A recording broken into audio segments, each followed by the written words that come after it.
everyone. Welcome to our Sunday stream. Oh, excuse me.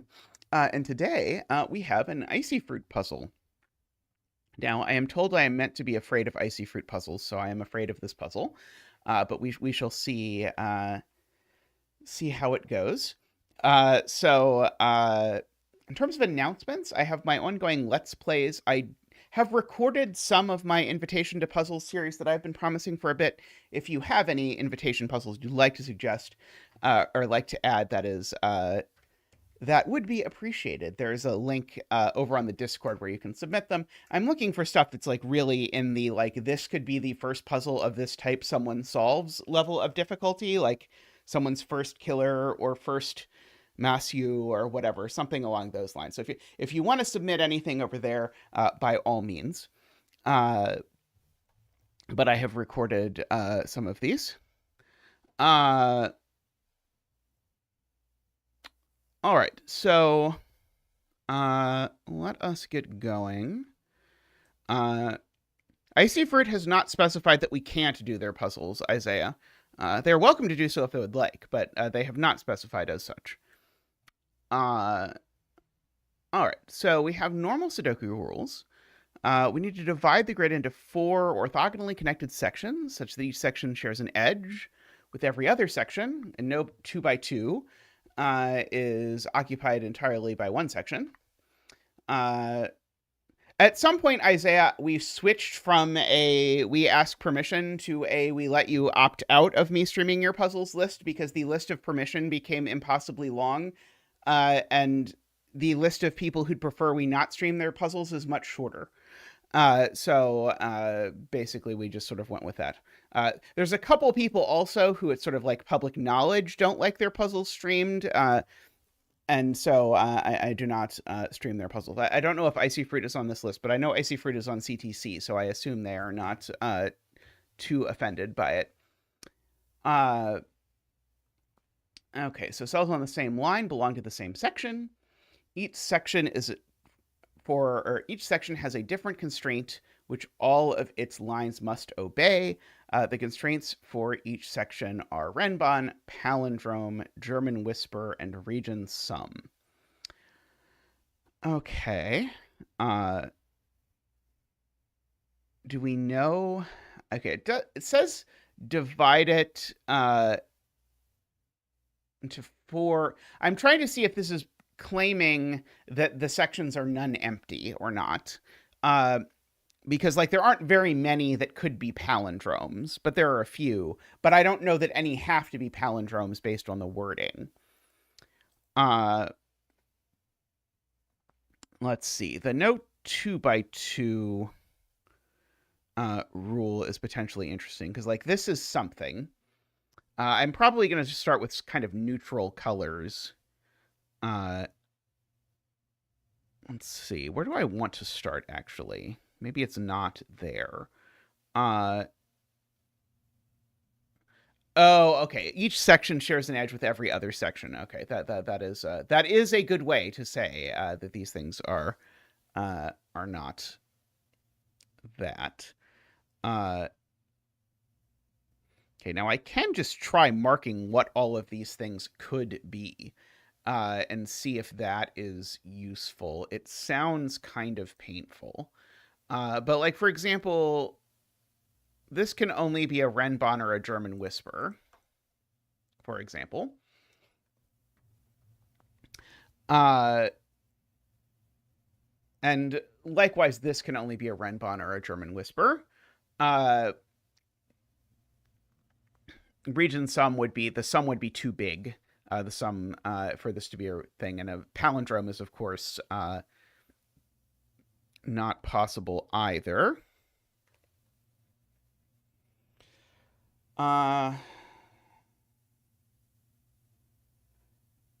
If we're not assuming that region sum lines have to cross a region border, that's kind of gross, but I am not 100% sure. I'm going to assume that, but you're right, the rules don't say that. We do have the sort of only one contiguous sort of spat of each color around the border that we have in a usual yin-yang.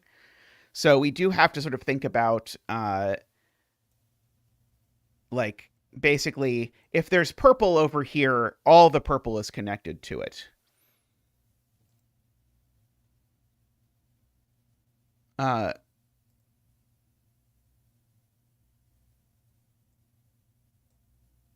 Okay. This can be a palindrome, I suspect. This can't be a palindrome, but it could easily be a region sum line. I suppose we could throw a blue in here if you would particularly like to throw a blue in here as an option. I don't know. But then I'd have to put blues on or like on this one. I don't know. I think I'm going to assume until proven otherwise that region sum lines have to go through multiple regions. Even though I agree, sort of like by the like rawest mathematical definition, that's not necessarily true. This also has to be green or purple. Let's see, this certainly looks like it really wants to be a palindrome. A few of these look like they want to be palindromes. This would be green or purple. Yeah, there we go. Hey, Pink Maple, how are you doing? Okay, so here's an observation that was sort of the kind of thing I was looking at. Whatever this line is something else. So I'm going to just use yellow and orange over here just for purposes of contemplating this. And see if I can get any deductions about that. And this is something else, but I don't think I know if it's orange or not, unfortunately. So this is either the only orange on the border, or one of these lines is also orange. Like that could be orange, or this could be orange. If this is orange, this cell is forced to be yellow. So if this is orange, both of these are yellow. Just by yin-yang-y stuff. But I don't see what to do with that. It sort of feels like this has to be the way into the puzzle, but if it is, I don't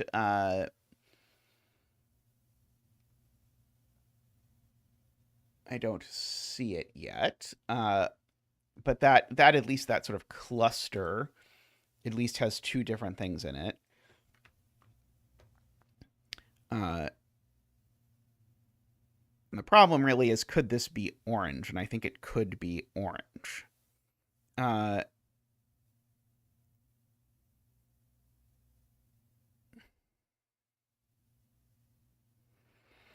don't think touching every other color is particularly difficult. That's my intuition.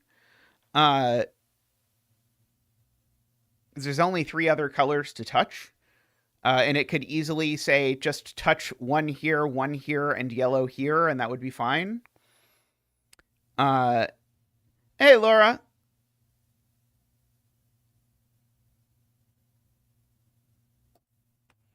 Unless there's some reason why that doesn't work. Like, is there a reason why I can't have all 4 colors on the border somewhere? I don't think so.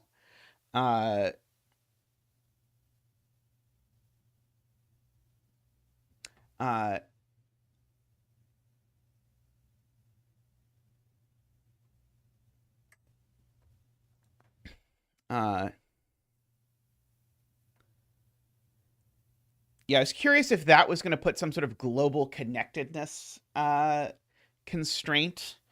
But if it does, I don't see it, I guess, is the best that I can say.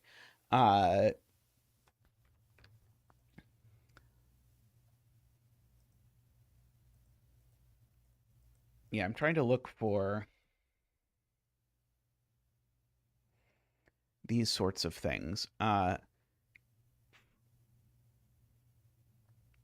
So what it does say...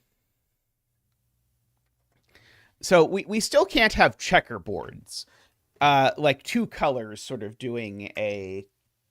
In fact, actually, okay, I'm gonna pull up a blank copy of this or something. One moment, let me pull up F puzzles here, just so I could do a blank grid. Let's see, export, open in Sudoku pad. There we go. Okay, here is a blank grid, just so I can draw this. We actually, I think, can't even do this, because if I do this, then I've already made it so that if I connect orange to orange, there's no way that yellow can ever touch blue. So the like edge touching thing is telling me I really get a hard no checkerboard rule, even if I make those opposite colors. So if two of these cells are orange, one of them has to be regular orange. So basically, I think that edges touch rule is there so that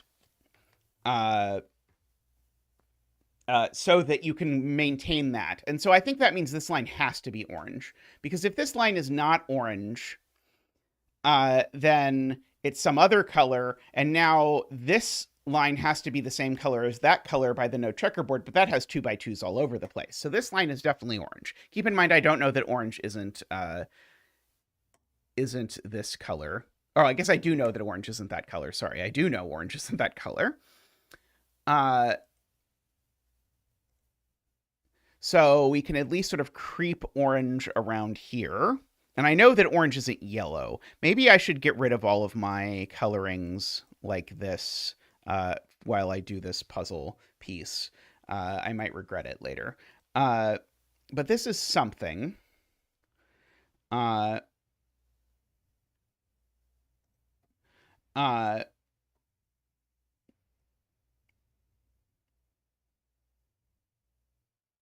If orange is Renbon, these two digits are these two digits, funnily enough.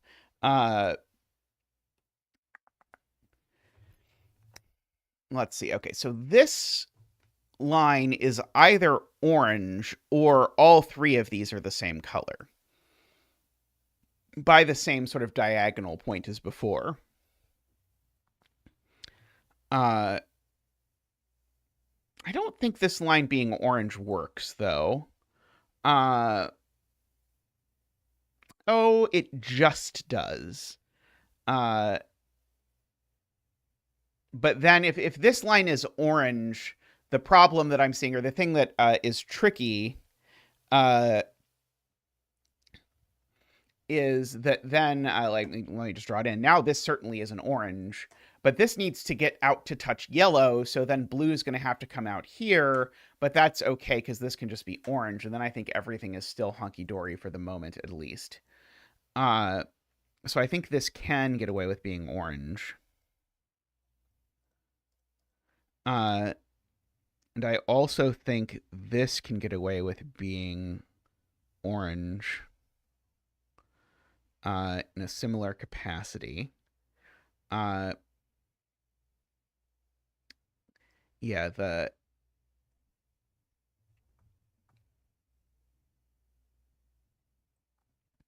just trying to imagine, like, if this is not orange, then we know by our no checkerboard variation that this is the other color. But I can't quite figure out what that is.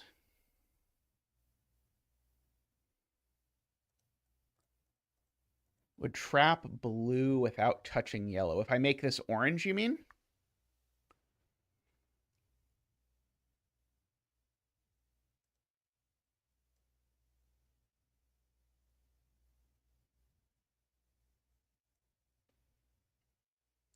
Why can't blue, like, I mean, just wrap around like that, for example? Like, this already meets all the requirements, right? Like, ignoring, I mean, by all the requirements is perhaps generous. But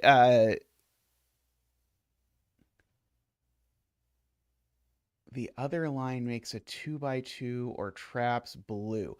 Oh, because of this. Right. Okay, yeah. So Okay, so yeah, so this is slightly complicated, but we'll sort of do this in the bifurcation palette. I'll show you what happens. I understand now the point. I have to look at this line as the point. Yeah, so let's imagine that this is orange. And so if that's orange, then again, this is something that's not orange, so it's blue. So it's definitely going to take these.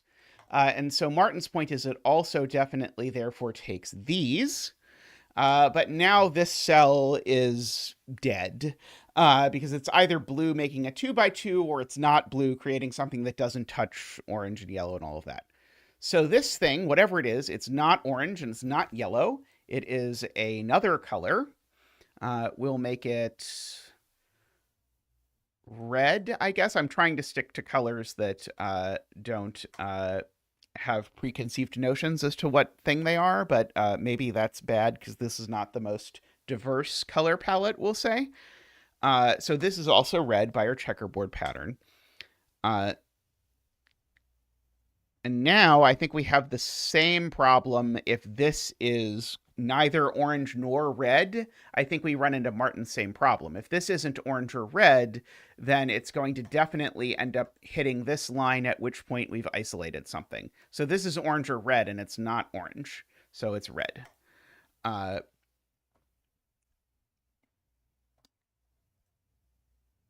and so this is something... feels to me like that's something... right, so this something... we can apply the same argument. This something is, if it's not orange or red, if it's, say, blue, again, it wraps around here, takes this piece, and now we've isolated this thing. So this cell is orange or blue, and so it's orange.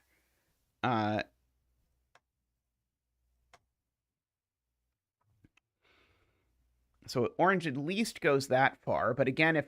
oh, this cell I think could be red, though, as I think the problem. Let's see. David says we know none of these are palindromes. Yeah, red's certainly not palindrome. Orange is not palindrome, and yellow's not palindrome. Right. Okay, so these are the three non-palindrome colors. So the fourth color is palindrome. So I guess one thing that means is that everything that can't possibly be a palindrome, so lines like these, at least, these are yellow, red, or orange. This is yellow, red, or orange.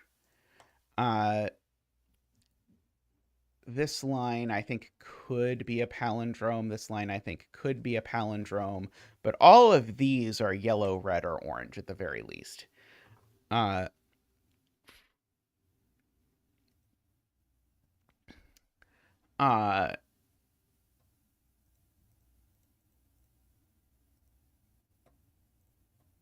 Okay.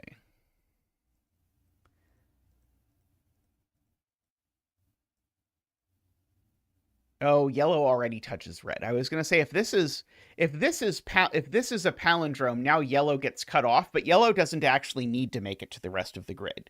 Yellow can just live happily ever after in this lower corner because then it will have touched everything.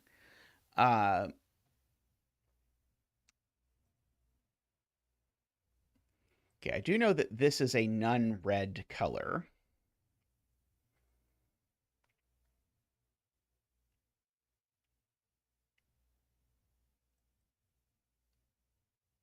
I think what I know is this cell's red or orange, because if this isn't red or orange, we run into the same issue as before.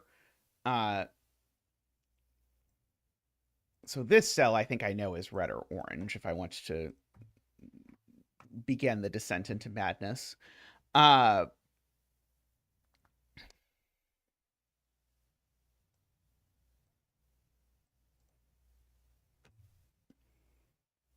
Okay, so either all of these cells are the same color or all of these cells are the same color, I guess is what we get out of our no checkerboard thing. Right. If this is not red or orange, we still get the same exact problem. So this is also red or orange.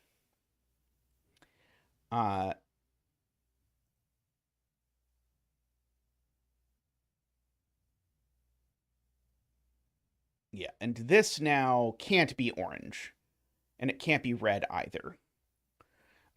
Because if this cell here is red, that's a 2 by 2. If this cell's orange, now that sort of puts an orange on the border, which forces all of these to be orange, and that's a 2 by 2. So this is either yellow or the other one. Or we'll make it my sort of reddish gray, I suppose.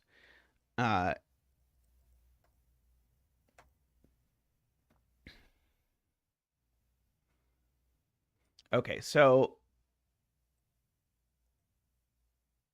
now if this is not exactly yellow, then it's not the same as that.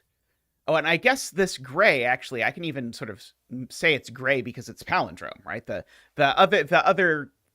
fourth color is palindrome, so it's not even confusing. I say in quotation marks. Why can't this line be orange? If this line is orange, then all of these cells are orange, and so this cell is orange by connectivity, but that's an orange 2 by 2. Do we agree with that? I think that's true. I think it's basically the same argument that we had before. It's because you can't have disconnected pieces of orange around the border by our usual yin-yang trick.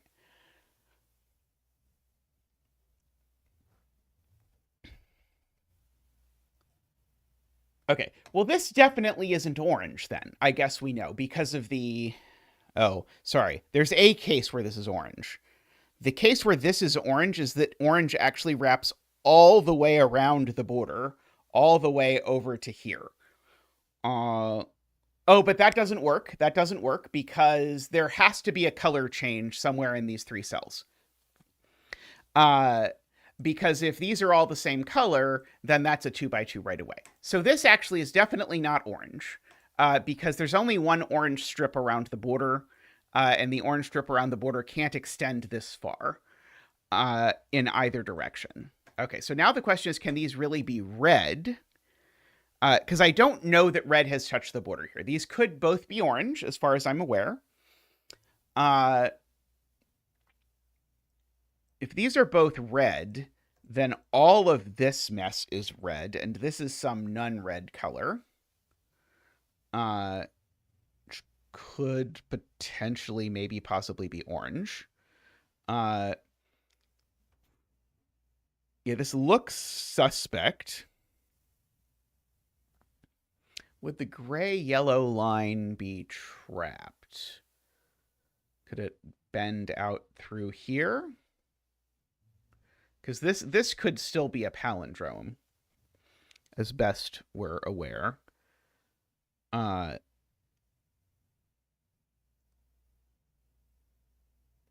And we do know weird statements like yellow or orange is region sum. Well, orange, yellow, and red already all touch. So the only thing I need to do is make sure that this thing touches yellow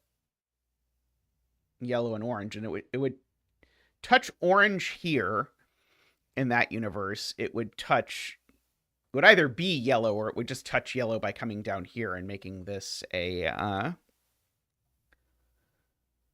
thing. Here's an interesting point. If orange is German whispers, it certainly can't wrap around the border like this. So if orange is wrapping around the border like this, orange has to be exactly Renbon, right? Because orange we know... Oh, sorry, we don't know orange isn't... Oh, we know orange isn't region sum if it wraps around the border like this. So if this is orange, orange has to be Renbon. And that feels touchy, but I don't know that it's impossible.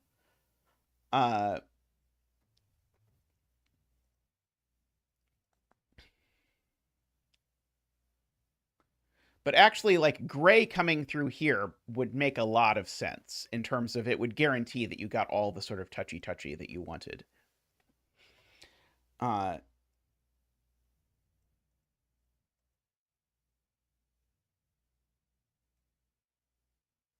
Now, of course, all of this being yellow is the other option, and I don't see anything wrong with that option. This cell can't be orange, which takes a bit of brain to see. But if this cell is orange, that orange needs to connect to this orange. And in so doing, I crush yellow between orange and red. And I can't do that. So this cell here is not red because it would make a 2 by 2. And it's not orange. So this is also my sort of yellow-gray business.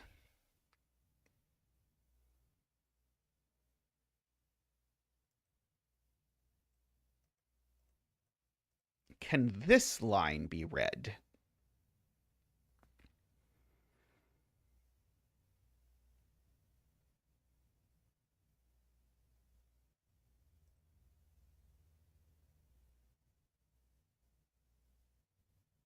Oh, if I also shove, sorry, I think David is right. If I also shove gray in there between orange and red, so this sort of shove gray in here, that does actually work. Oh,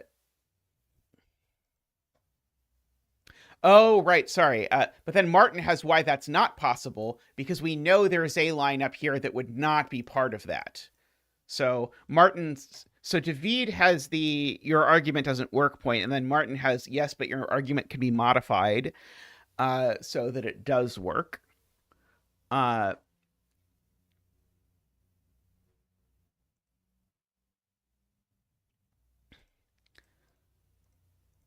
Okay, so either this line is yellow gray, or this line is yellow gray, because this yellow gray has to get out somewhere. Oh, I guess it could be yellow and it could get through there.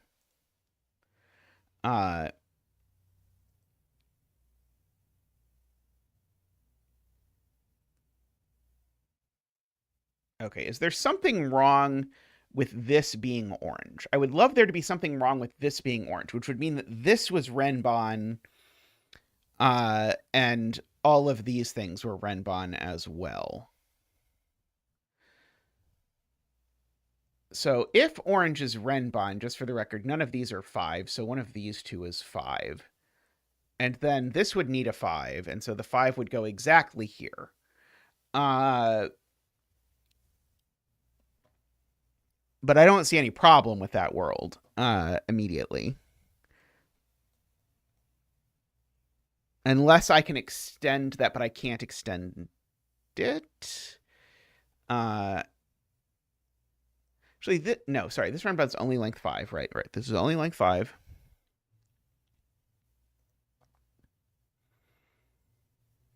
This digit is definitely in common between both Renbon if these are Renbon.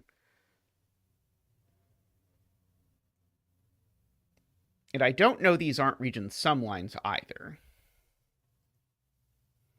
But what I do know is if this takes this corner,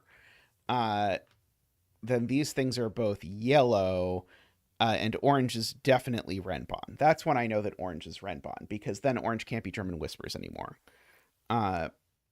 Actually, could orange still be region sum line if orange comes down like this? I think it could, actually.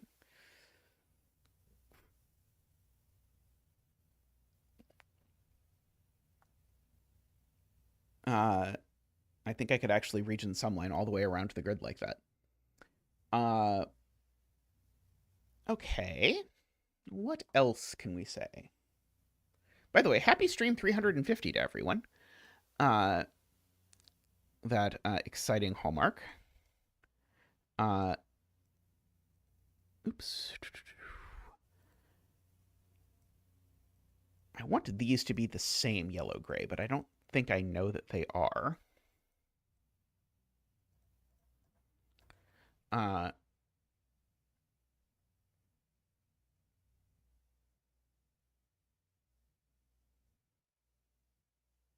Okay, I know this line is an orange. I actually think I know this line isn't gray, too, don't I?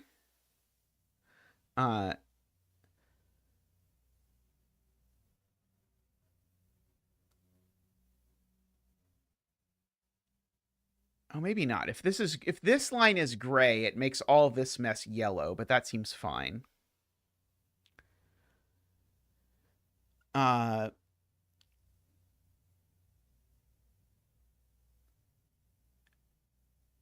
yeah, gray is palindrome for sure. So, funnily enough, that ended up matching. Uh,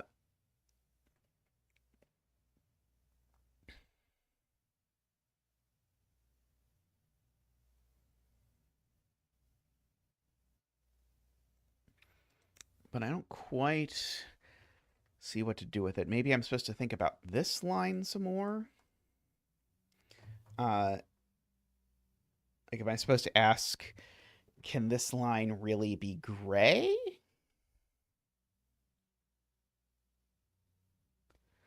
Let's see. Martin says this line isn't red. Because if it is red, it does separate. Oh, if it is red, yellow could run around the whole border. I was thinking it was going to cut off yellow, but yellow could run around the border, right? Uh,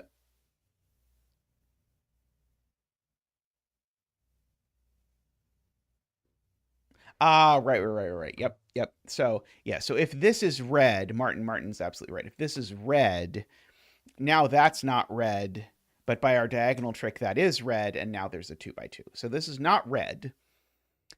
So this is assuredly yellow, orange, or gray, at the very least. So that actually gives me a little bit of limitation on where red can possibly get to. I do have to keep in mind, if this cell is red, this cell is yellow, because of the fact that red can't touch the border in two disconnected places.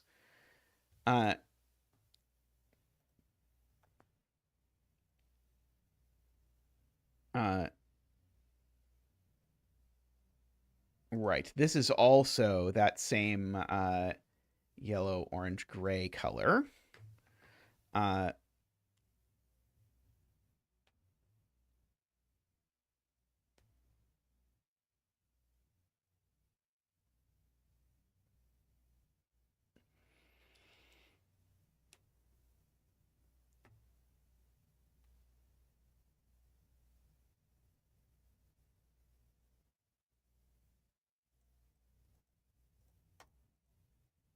See, if this is orange, does that stop yellow from touching gray? Is Pink Maple's question. And I think it does. Because if this is orange, well, could yellow just get out around here in that instance?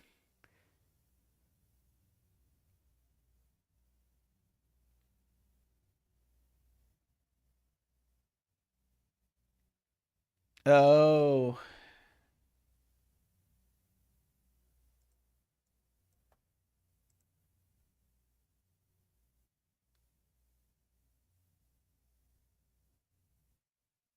Right. The point is, if this is orange, then orange, and if I think about the border of yellow, I don't fully understand the border of yellow, but I know the border of yellow, that orange would connect to that orange. And so there would be no color in between along the border of yellow, which would mean that gray could never get to yellow. That's the way to think about it.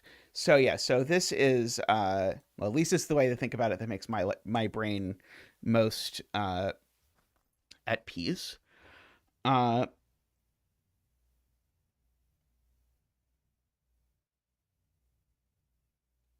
okay.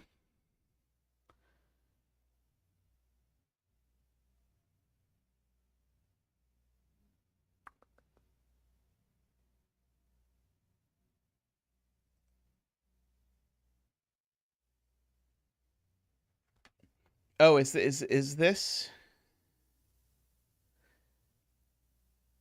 This still can't be orange, right? I think this still can't be orange.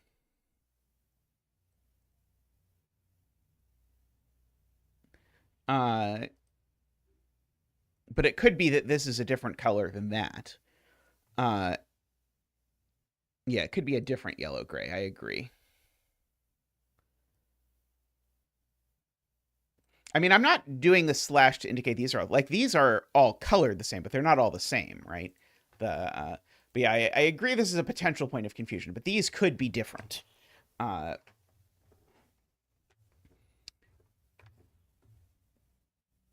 if this is gray now, does yellow run into problems? If this is gray, yellow already touches everything. So gray doesn't even need to make it out. I'm slightly concerned that this shape that screwed everything up before is also present here. I want to make sure I avoid the same thing. It's not quite the same shape, though. I see now why it's not the same shape.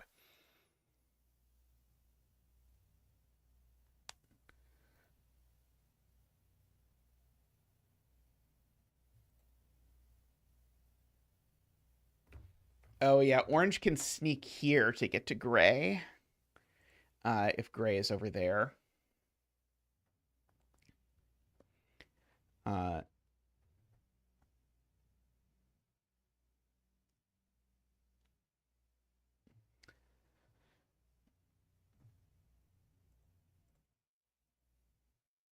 I don't think I have. So I know gray is palindrome. I don't think I have any restrictions on what yellow can be. I think yellow can at least a priori be anything. I'm going to be right back. I need to stretch for a second, but I'll be right back.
Hello. Uh, Alagem asks how I choose puzzles to solve on stream. I just pick puzzles and throw them in my giant bucket of puzzles that I might solve. Uh, Also, people who support at a certain level can submit things, although that is far from the common method.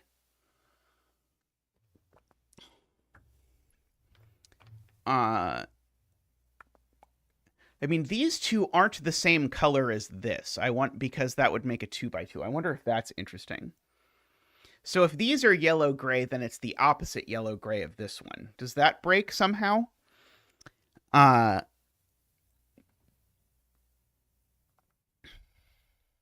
Because then these would be a yellow-gray pair.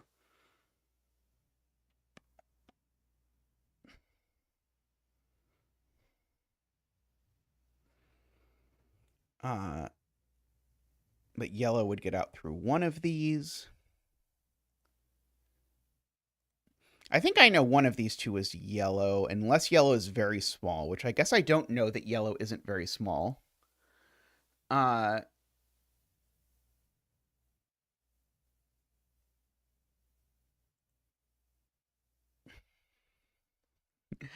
that was indeed part of the goal, David. Uh,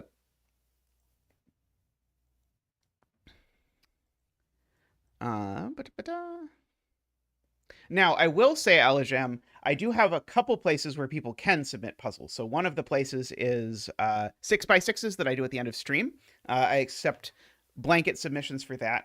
And if you have a puzzle that is around the 1-star difficulty, I have a series I am starting that I've filmed some of but haven't released any of yet. That's sort of in a similar vein to Rank's Adventure series, although maybe the bar is a little bit lower in terms of higher difficulty. So if you have some easy puzzles that use standard constraints, that's also an option. So there are a couple places where I accept sort of free open submissions. Hey, An, how are you doing? Uh, yes, both of those has dedicated threads on the Discord. Thank you for making it actually clear how to act upon the information I am saying, rather than me saying it in a way that wasn't actually useful. Yes, there are just threads you can post stuff in. I really want this to either be orange or not be orange. Is that so much to ask? I'm pretty sure it either is orange or it isn't orange. I'm pretty sure one of those things is true, but I'd really like to know which one it is that's true. Uh,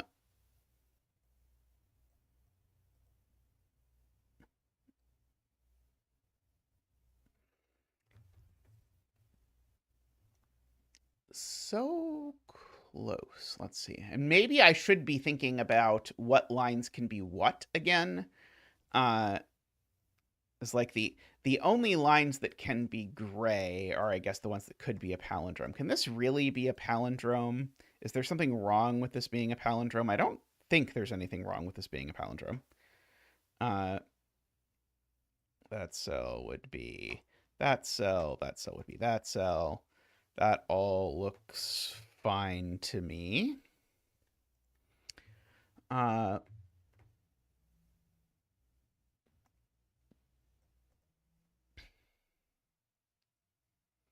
do I know this line never has repeated digits on it? No, I don't know this isn't a German whisper. It could have repeated digits. Just because of the structure of it, I actually know it doesn't have repeated digits, even if it's a region sum line. Oh, sorry, that's not true. That's not true. No, don't listen to me. I was thinking this was a 2 and a 2, and it would, but anyway. Let's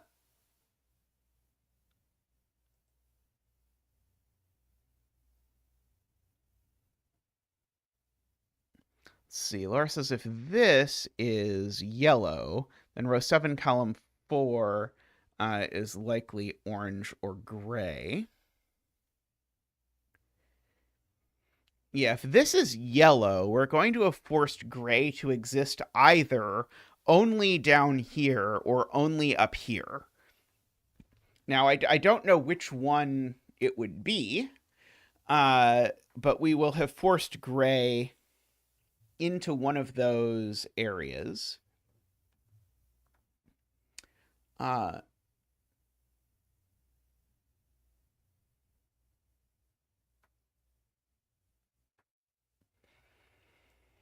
Let's see.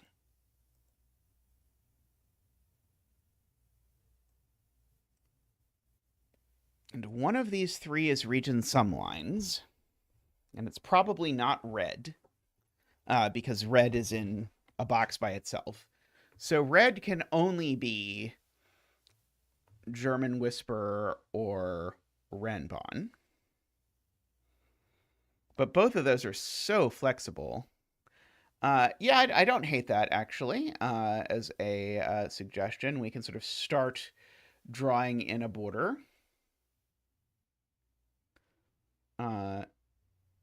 On like places we know that there is a border.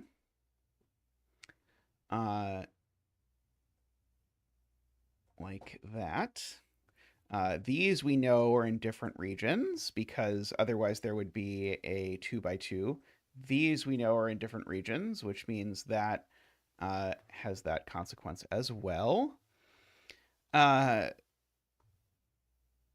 Yeah, so I think David was basically exactly highlighting the kinds of cells that I just drew borders between. Are there any other borders that I know I can draw? Uh,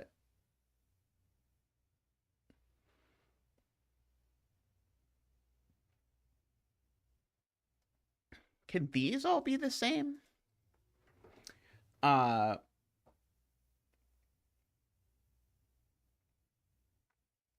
don't think I see an immediate reason why these can't all be the same, unless unless there isn't a color that they could be and all be the same. But I think they could all be orange or all be red and be the same. Notably, if there are any reds in the entire rest of the grid, that cell has to be red.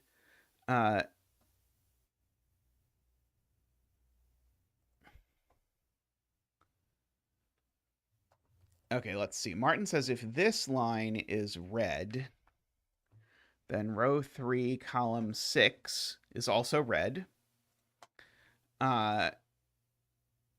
Trapping the gray yellow up here. Right. Ha ha ha. Very good. Yes. I agree. Right. So if this line was red, then we'd need to connect it to the other red, and then whatever this thing is, we know it's not red. That doesn't work. Okay. I agree. So this line is at the very least not red. Oh, and this isn't even the one Martin was talking about, but we actually know this is yellow or gray, because this one can't be orange either because of the orange touching the border again thing. And that actually tells me this line is for sure yellow, because red it can't get to anymore. I think Martin actually did it the other direction, but we've now got some cells that are definitely yellow. And so now one of these is definitely gray. And so now we can't lock off gray, right? One of these is gray, or this is a 2x2. And now I can't make this yellow, because if I make this yellow, then... Oh, maybe it's okay. I guess the thing I know is if I do make this yellow, the place where the gray goes is above it, not below it. All of this stuff would have to be yellow, orange, or red, I guess is what I would know in that instance. Okay, so now I have to try and figure out what kind of weirdo deduction I can make with the fact that one of these is a palindrome.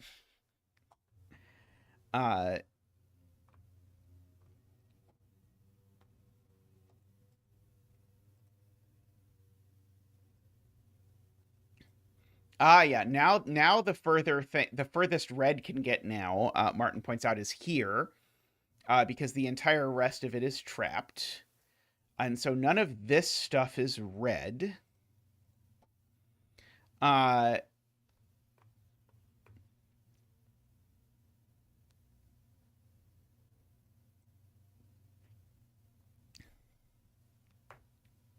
Let's see. James says they believe that this is red, because if this is yellow or gray, then yeah, it's certainly not orange. I agree with that. Okay. If this is yellow, we know this thing below it isn't yellow, and so it would have to ride around the edge, and it can't get there, right? So if this is yellow, this is gray, and now it's separated from yellow because it's just blocked off. Oh, sorry, it's not entirely separated, but it would require that yellow wrap all the way around here. Is there a clear 2x2 in there? Maybe I don't quite see it. I agree it's fierce if it's not yellow.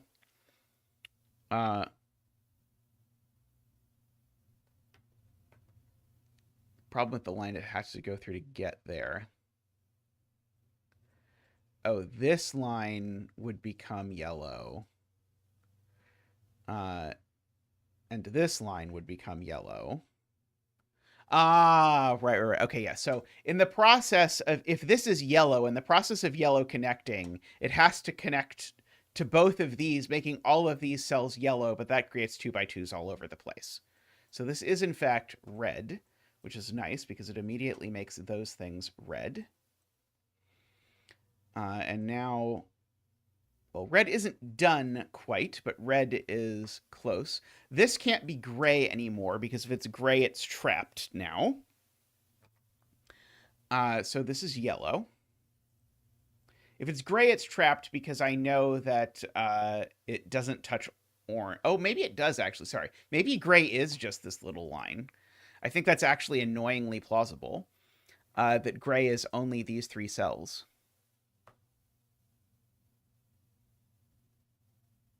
Oh, yeah, you're right. It must be gray or yellow is split, right? If this is yellow, it makes this gray, and now that doesn't work. So this is, in fact, gray. Yep, agree. And so gray is tiny. We can finish it in a second. Namely, that cell has to be gray or we run into issues.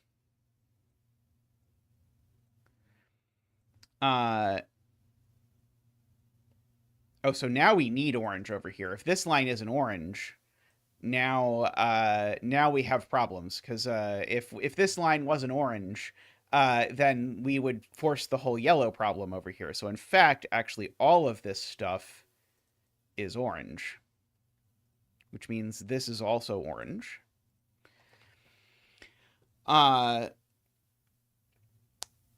And now these are both orange as well because we have to avoid 2x2s. That's yellow. Right, orange hasn't touched gray yet, so therefore these are both orange. And so now red is done. We can continue. That has to be yellow because the yellows aren't connected yet. This has to be orange because it can't be anything else. This has to be yellow. We can border around here.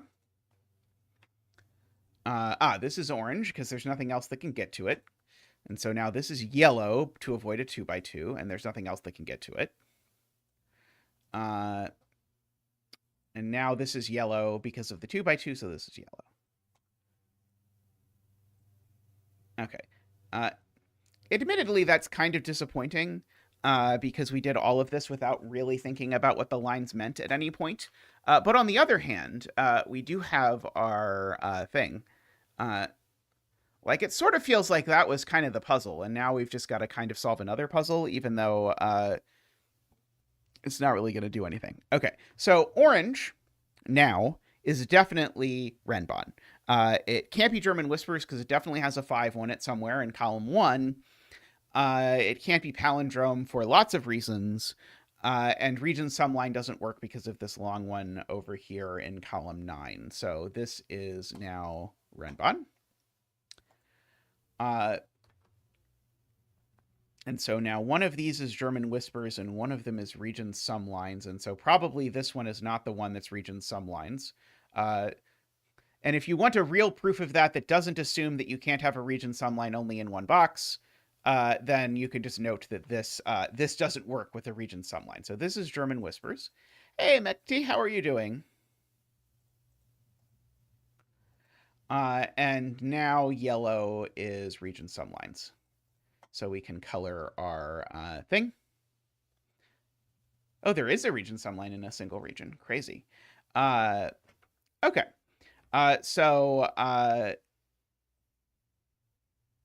Right, so these cells all see all three of these, and one of them is definitely a 5 because it's a length 5 Renbon. So therefore, one of these is a 5. Okay, and now this length 8 Renbon needs a 5. That 5 has to go here. And so that is our first digit, and we can bring out Zach for the 5 dance. Ba-boop-ba-doop. Wah! Ba-doop-ba-doop. Whoa! Ba-doop ba-doop. Wee! Ba-doop ba-doop ba-doop ba-doop ba-doop ba-doop ba-doop. Wah! Thank you, Zach. Thank you. First dance of the day. Uh,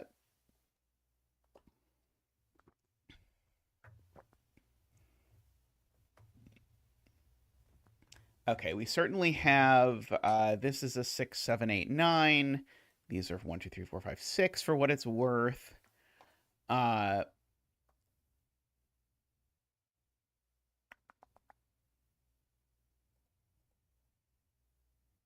let's see. We know the 5 in this box is in one of these places. We know these two are the same digit, so we can catch up them. I suppose this digit goes in one of those two places, so it's not red. Oh, good point. Good point. Beautiful, Martin. This cell sees the entirety of this length 8 renbon, except for the 5, but notice it sees the 5 over here, and it also can't be 5 for lots of other reasons. And so by virtue of the fact that it sees a length, sorry, it's not a length 8, it's length 7 renbon. So a length 7 renbon can omit only 1, 2, 8, or 9. So this is not a 6 or a 7. This is an 8 or a 9. And I know these two digits are these two digits for whatever that is worth.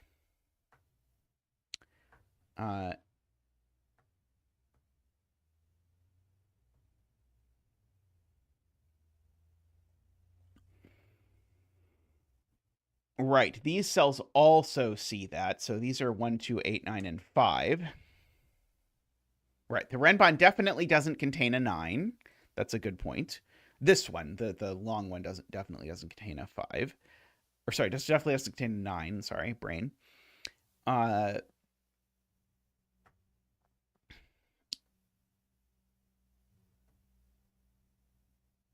right. 2 isn't one of the outies. Welcome, Juggler, by the way. 2 definitely isn't one of the outies, because if 2 was an outie, the other outie would be 1 and not this 8, 9 business. So yeah, the outies are either 8 and 9 or 1 and 9. Right, 9 in box 7 definitely lives in one of these cells. Oh,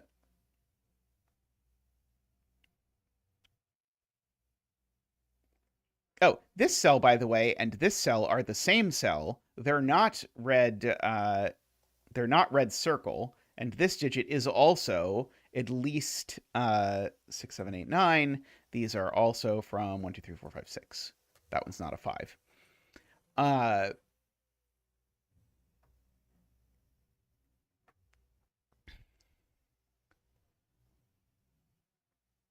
Okay.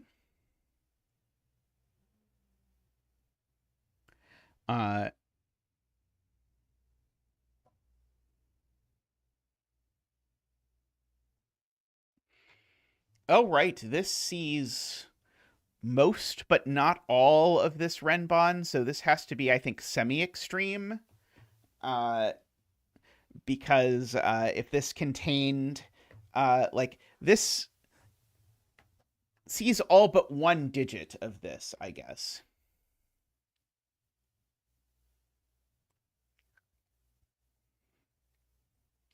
I do know those two digits go there. Hey, MusicCuber, how are you doing? I hope life is good.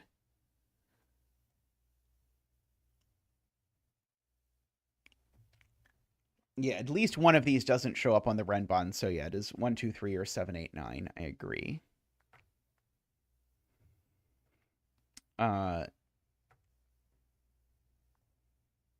The 5 in this row is definitely over here somewhere. Hey, KF, how are you doing?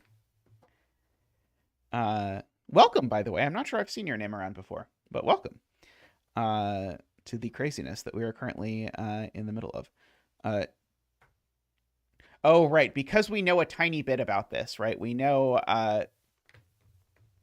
that 9 is missing from this. So we actually know if 9 is missing, we know 2 and 3 are both on it. So this can't be 2, 3. In fact, that's a good point. So this is from 1, 2, 7, 8, 9.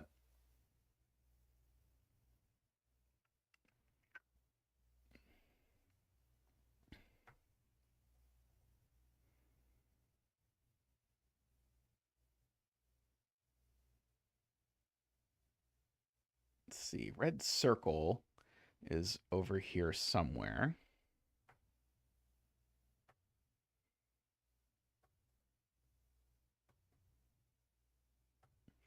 Yeah, so earlier we pointed out this digit definitely goes in this renbon, and Martin is suggesting that that probably means this isn't an 8 or a 9, because if this was an 8 or a 9, then we'd have like 6 and 7 in these cells, but then this renbon would also need 6 and 7, and this renbon sees all of them. So yeah, so I agree. This is also a 5.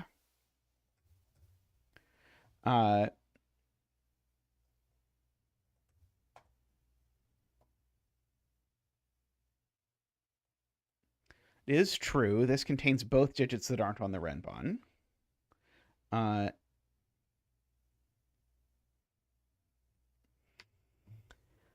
uh,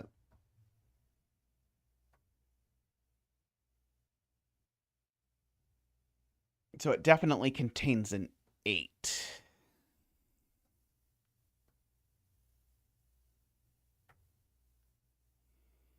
Do I know that 8 is one of the digits not on this renbon?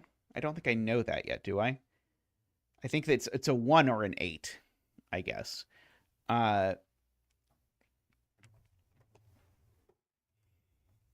Okay. This can't be a 1, though, because if this is a 1, these are 2, 3, 4, and that just breaks this in a bajillion pieces, which is probably the lower hanging fruit than any of this. Because if this is a 1, then now this line is a 1, 5, 6 or something. So this is not a 1. This is an 8, 9.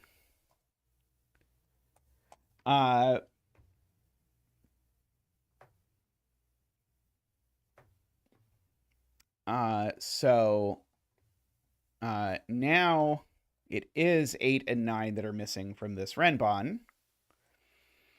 So there are an 8 and a 9 down here. Because, as Juggler points out, that means that those two digits both have to be there.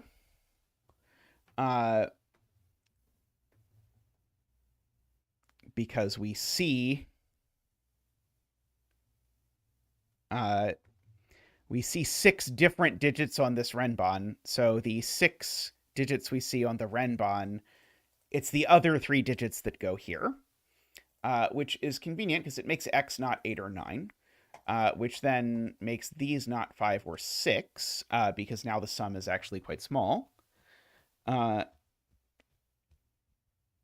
Oh, right. This can't be 1, 2, because now this renbon, as Pink Maple says, is 1, 2, 3, 4, 5, 6, 7. And if this renbon is running from 1 to 7, that means that I can't hide both a 1 and a 2 in that cell. So this isn't 1, 2. This is from 7, 8, 9. It definitely has an 8 on it. And now this can't be 9, because if that was 9, this would be 8. So in fact, these are just an 8, 9 pair.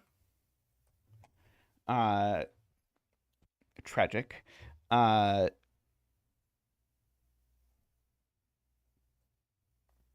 So we know where 8, 9 go in this box, because they probably don't go as part of a 2-cell sum to 6 or 7. So these are just an 8, 9 pair. Over here.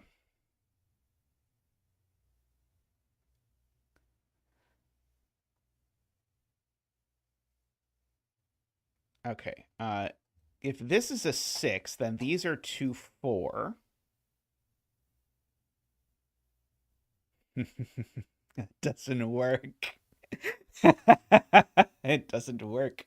Does it? Oh no, it does. Darn it! I was like, oh, but if this is a 6 with these being a 2, 4, then every even number is ruled off of this. But every even number is ruled off of that cell, not that one. That could still get away with being a 2 or a 4. Darn it.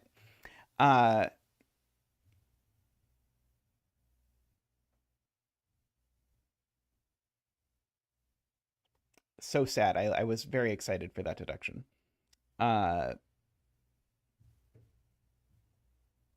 this definitely has an even number on it, but the even number could be there. Let's see.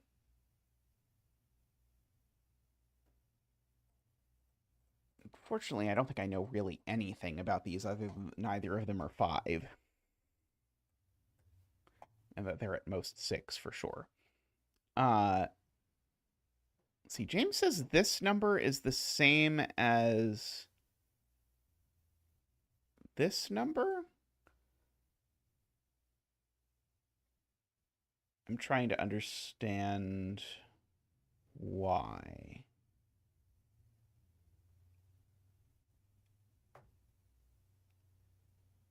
Oh, row 9, column 6. Sorry, row 9, column 6 is that number. Right. Yes. Correct. Okay. This number, I don't know whether it's circle or not, though. But yes, these two are the same digit. No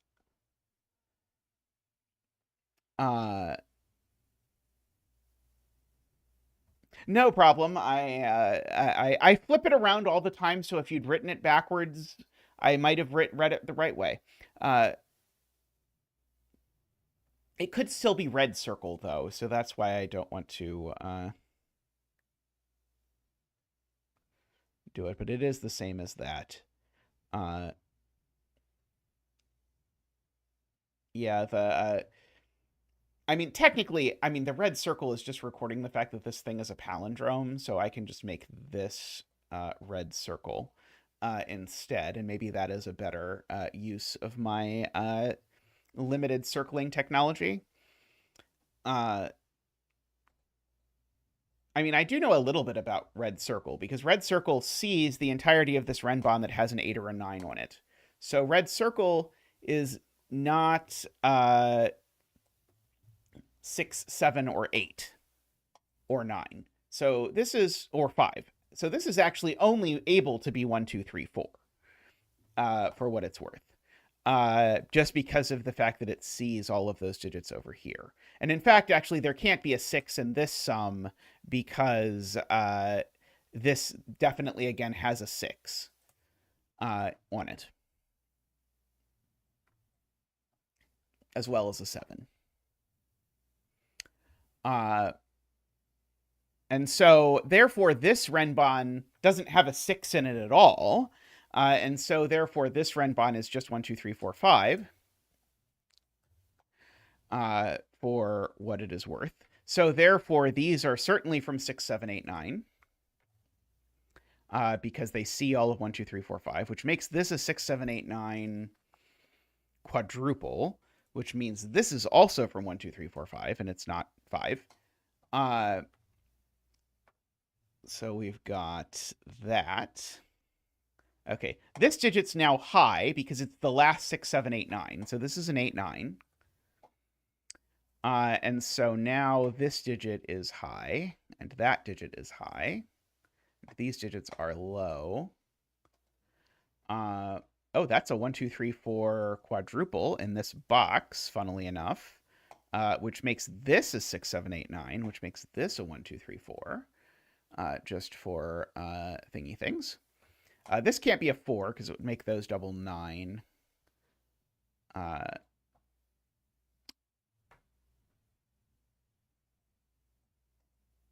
I make those...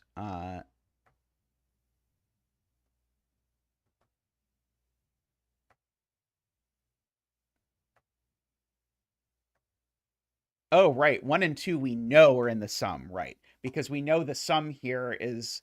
yeah, I didn't record it because it didn't seem relevant before. But actually, yeah, 1 and 2 are in the sum. So this is a 3 or a 4, which makes this not a 6 or a 7. This is an 8 or a 9, which gives me an 8, 9 pair in the column, of all things, which makes this a 6, 7, which makes this not a 3, at the very least. I'm being asked about 8 and 9 in column 2.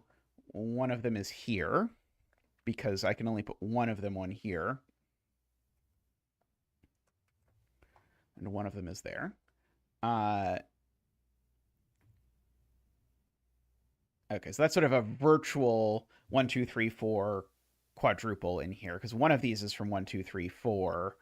And so therefore these digits can only be 6, 7, right? I think these are a naked 6, 7. I guess I would have said that as a 6, 7 hidden pair in this column, but I guess it works either way. Okay, that's a 6-7 pair in this row, so that's not a 6.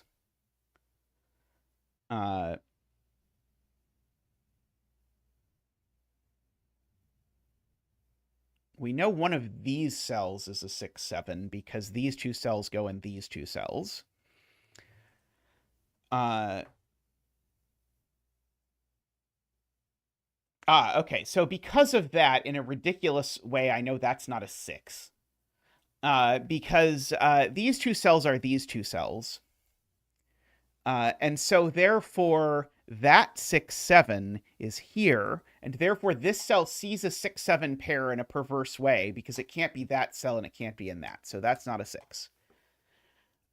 So these are for 1, 2, 3, 4, which means one of them is definitely a 4, because if they weren't, it wouldn't total to enough. And neither of them is 1, because if there was a 1, it wouldn't total to enough. Okay.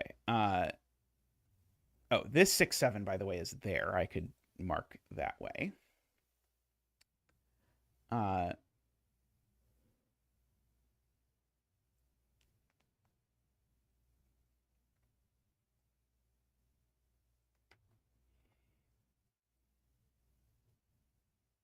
Oh, that other 6-7, the one that's there, I know that other 6-7 in box 9 joins the 5 down here, because 6-7 isn't next to 1, 2, 3, 4. So these are actually only from 5, 6, 7, if you are into that sort of thing, which gives us a 5, 6, 7 triple in the row at least.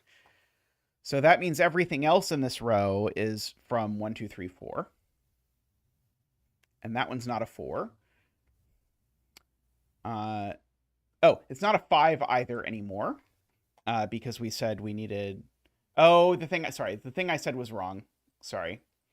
I was thinking there was a 5 corner marked here, and I treated it like that. That's not correct. There is a 6-7 over there, but that can also be 5, so that doesn't give me anything. Thank you for catching me, chat. Greatly appreciated. Have been saved.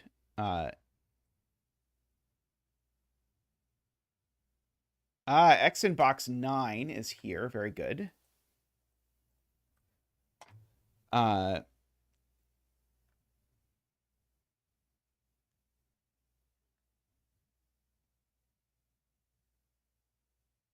now circle in box 9. Oh, no, circle in box 9 could go there.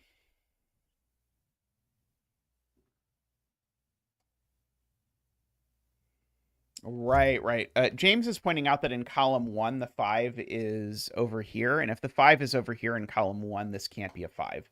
As James says, that would put too many 5s on the Renbon, which actually places a 5 here. Which means that one of these is a 1. Neither of them are a 4. And there's a 1, and then it's a 1 with a 2 or a 3. So none of these are 1. One of these definitely, in fact, is 4, because I can't put a 4 down here anymore. And so there's no 4 up here, but there is a 1 up there. Sorry, there's no 4 up there. The 4 in this column is down in one of these two cells, is what we have said. So neither of these is a 4, I guess, is a thing that I know that I haven't really used.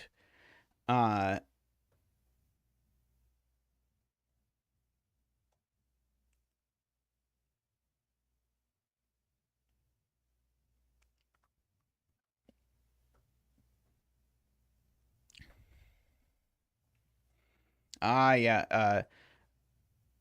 Juggler pointing out a Zackwing on 1s. One of these is a 1 and one of these is a 1. Those together are the 1s for rows 5 and 6. Which means that's not a 1, which means this isn't a 6. So 1 up here. This is actually a 2, 3, 4 triple I had not appreciated in this row. So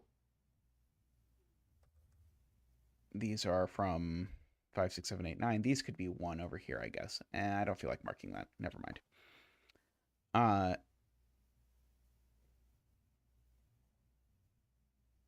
The 4 looks right. Very good. Right. We said one of those is a 4, so therefore this is a 3. And therefore x is 7. I have to say this. I think this would have been a good puzzle, even if you took out the whole first half of it. Uh, like the flow of the sort of the back half of this puzzle after we filled things in is really nice. Like I think if you'd have just given this puzzle with just labeled the lines, I think it probably, I mean, honestly, it probably would have been a better puzzle.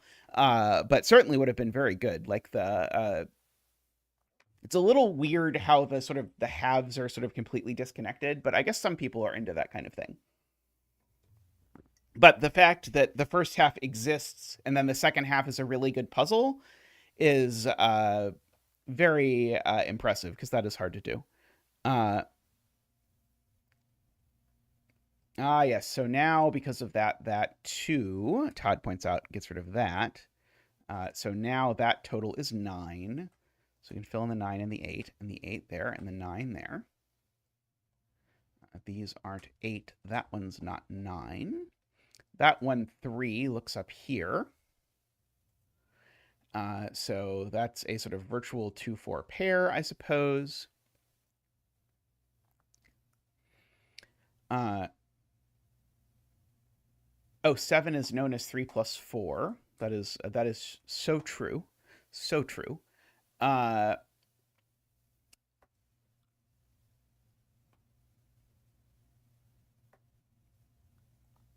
Okay, I know neither of these are 3, 4, because these digits get repeated here, and I can't rule 3, 4 out of this. So if I write down what these can be, they're not 3, 4 ever, and they're not just by Sudoku 7, 8, or 9, or 5. So these are only from 1, 2, and 6. There's no other options for what these two cells can be. Also, this digit is not 3 or a 4. So this digit's only a 1, 2, or a 5, by the way. Oh,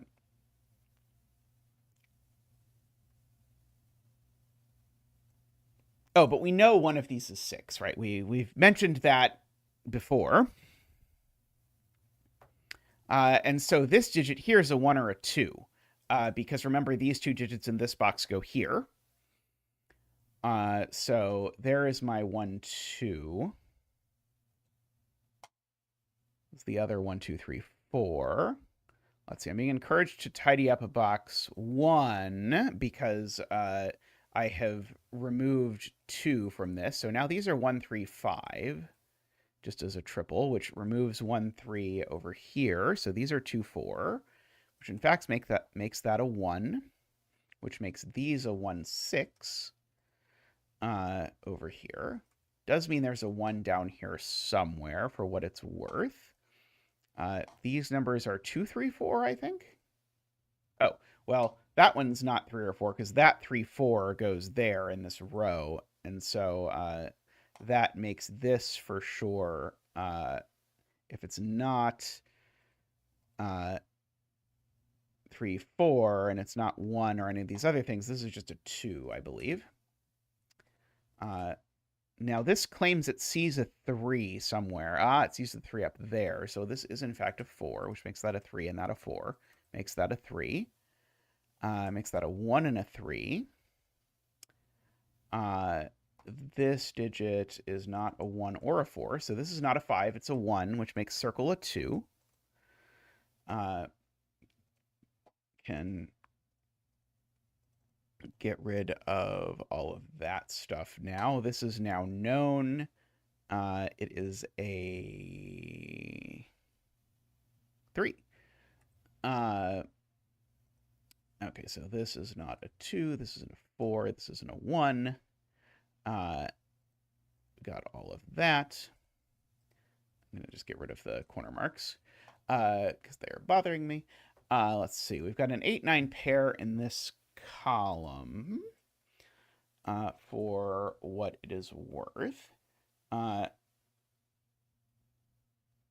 Row 7, column 5, 6. The way I did it, David, was to note that these two cells by Sudoku are these two cells. And so these two as a pair looked at a 3, 4 pair. That's how I removed 3, because I know that those things were a 3, 4 pair. That is a 3, Alima points out. 4. These are a 5, 6. So therefore, that 5, 6. Oh, I guess it goes in one of those two. One of those two is a 5, 6. I don't know which one.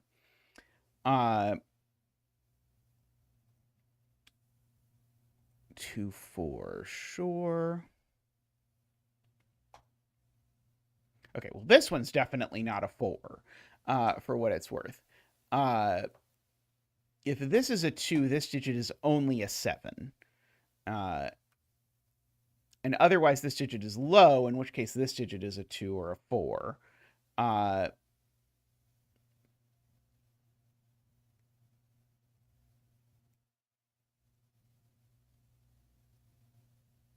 I'm being told this digit isn't 8.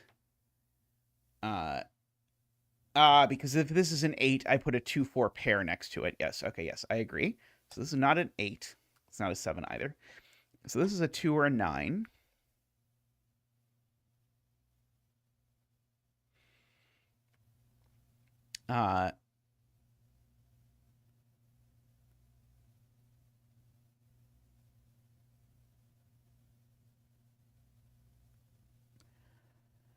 Let's see. 5 in box 5 looks at box 6. Okay, yeah. So basically, Juan is asking where 5 goes in row 5, and the point is it doesn't go on a German whisper. And so it goes in one of these two, but there's already a 5, 6 pair on this Renbon, so it's actually placed right there, which gives me a 6 and a 5 like that. Juggler didn't like that.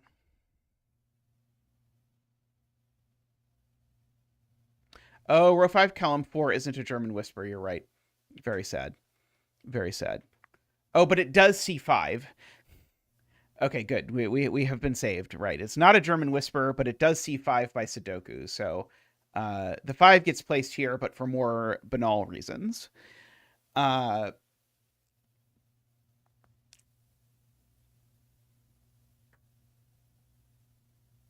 Oh, this Renbon needs a 3 because this is a 8 long Renbon, so it definitely has a 3. So 3 goes there. Agree. Which makes that cell not a 3.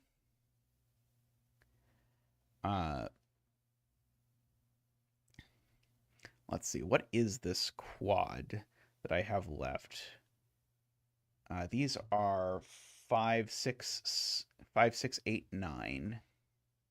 It's not a 5.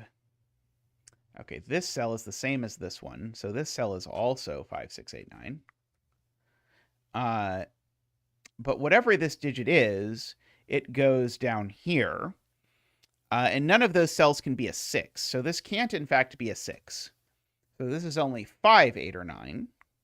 Oh, it can't be 8. None of these cells can be 8 either, actually. So, in fact, these are only 5 or 9. As the case may be.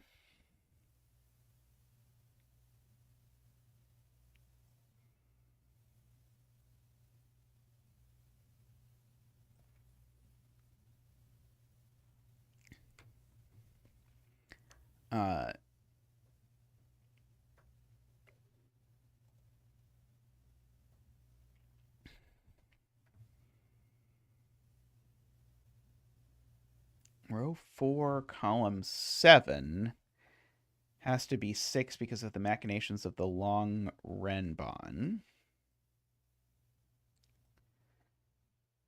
Okay, so... Oh, I see. Okay, I see the 2, 4 pair now. So this needs a 2 and a 4. So that's a 2, 4 pair. And then this is an 8 or a 9 or a 1, I think.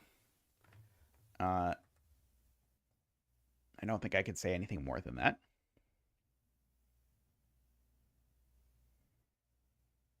One of these two cells is 6. Ah, yes. One of these two cells is 6, right? Okay. That is what Juggler is saying. One of these two cells is 6 because I need to place a 6 in this column, and ergo these are not 6, and ergo this is. And ergo, that's not a 9 because I need these two things to sum to... and in fact, that can't be a 6 either, because if that's a 6, then that has to be a 5, and that has to be a 0. So in fact, that's the 6, which has made that a 7, seemingly. Very nice. This is an 8. These two things would need to be 1, 2, which is maybe possible. Oh, in fact, actually, this digit is a 1, 8, or a 9, and it's not an 8 or a 9, if you look at this, because just by the column. You can think about Renbon things or not think about Renbon things. It's totally up to you. But either way, this is assuredly a 1. And so now this is 5 plus 1 plus 5, which has lots of problems with it. Or it is 8 plus 2 plus 1.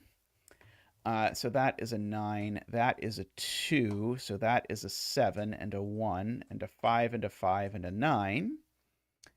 4 and a 2, 8, 9, 3, 1, 5. I have to make sure all the other lines that this goes through have the same sum, so I have to think about the math there. 4, 2, 1, 2, 4.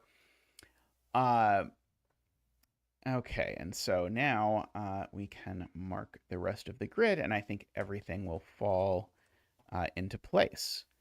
7, 9, 6, 4, 6, 2, 4, 8, 7, 3, 6, 4, 8, 1, 9, 9, and 8. Very nice puzzle there. I loved that, actually.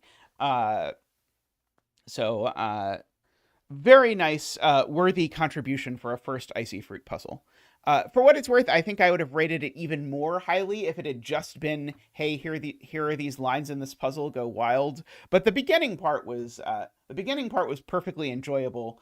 I just don't think there's anything gained by stacking the two parts on top of each other. So I'd have given the first half a mid-high rating and the second half an exceptionally high rating. And then the sort of the combo gets dinged slightly only because there's no reason to combine them because they didn't have anything to do with each other. But excellent contribution. So thank you, IcyFruit. And let's go have a look at another puzzle. But I'm going to take a quick break first. Be right back.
Welcome back, everyone.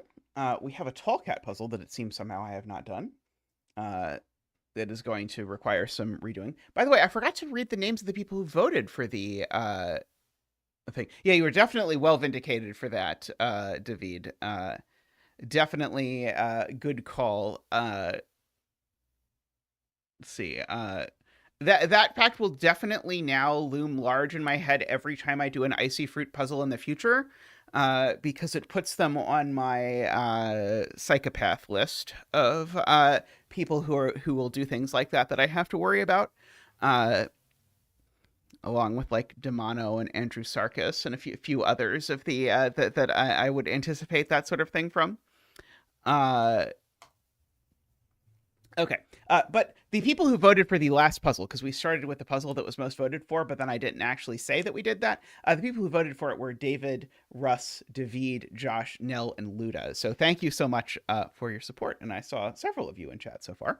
So that is very nice. Okay, so let's read the rules to this Tapa Sudoku by Tallcat. I did record myself solving a Tapa just yesterday. So we need to shade some cells so that all shaded cells form one orthogonally connected area and no 2x2 is entirely shaded.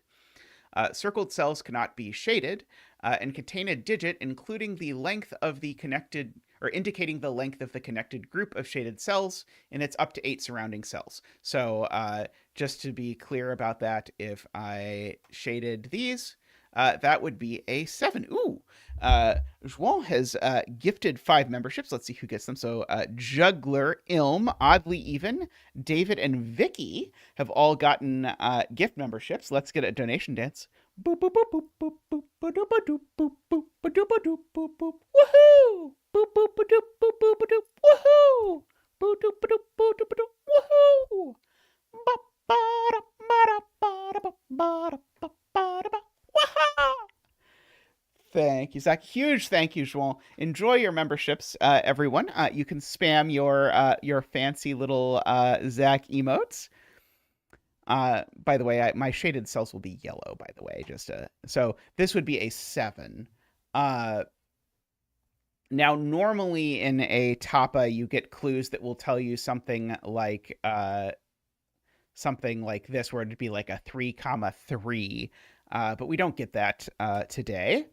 Let's see. If adjacent cells are either both shaded or both unshaded, they must not contain consecutive digits. Why on earth did Tallcat think to try this? Anyway, that seems completely crazy. Okay.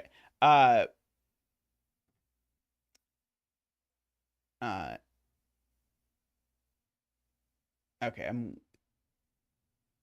indicating the length of the connected group. So the connected group, I think, means, yes, that it is, that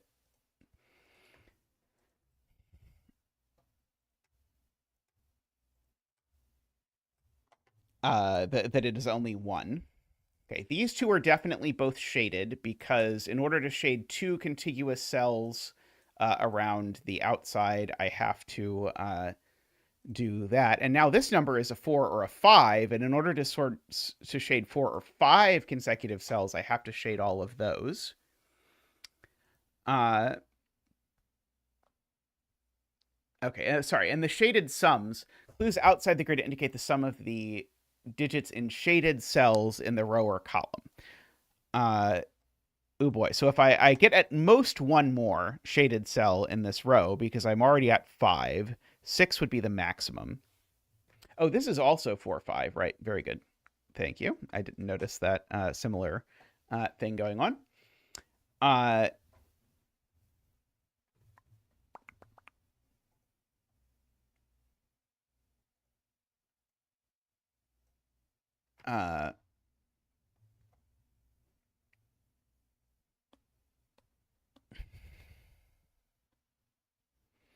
See, Martin says row 1, column 2, and row 8, column 1 are also shaded because the 3 takes the last shaded in row 2. Oh, right.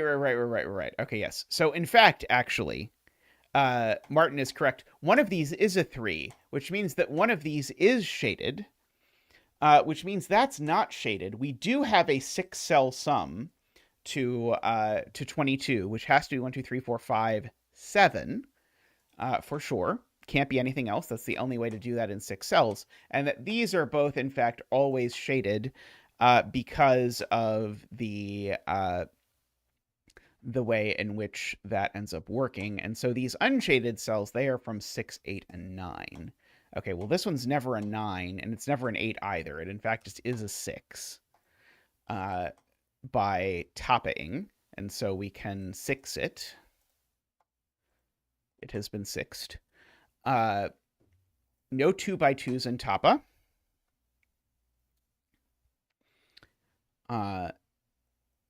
Okay, well, this is not a 1, so it's at least a 2, so we know that's going to be yellow, and so therefore we know this is a 3, and that's a 2.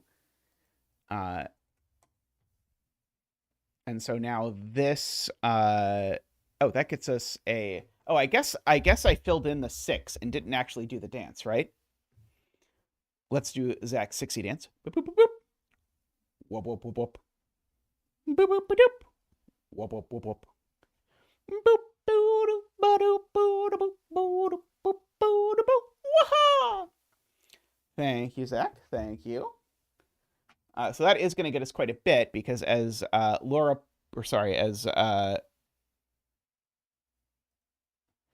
2, column 3 couldn't be an 8 because clues are always unshaded. And so the maximum it could be is 7. So this is an unshaded 8, 9.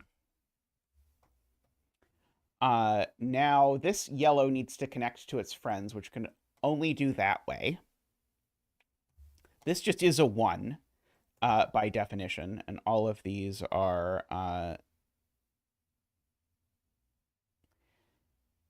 Yeah, but this cell is a clue. So the most it could be is 7, but it couldn't be a 7 because the 7 was in the sum. So it was never going to be an 8. The only way you get an 8 is if you shade all of these. And this is just a clue that this is not shaded. Okay, so these are all gray. Owing to that. That 1. Okay, this is, of course, let's see, one of these is a 3. Oh, right, this is a 5, and that's a 4, and that's a 1, and that's a 3. So all of this is yellow. Okay, and this is more than 2, because currently this is sitting at 2, but it can't be 2 or 3, so actually this is at least 4. And it could be 4, 5, 6, or 7 are the things that it could be, it would seem. Okay, this is also not 2 or 3, and so this is also at least 4. But once it's at least 4, it's in fact at least 5, and so this is 5, 6, or 7. Just to recruit, or just to record that. Oh, this 4 is done, by the way. So that's gray. This 1 can't be this one, because if this is a 1, you don't have to avoid checkerboards.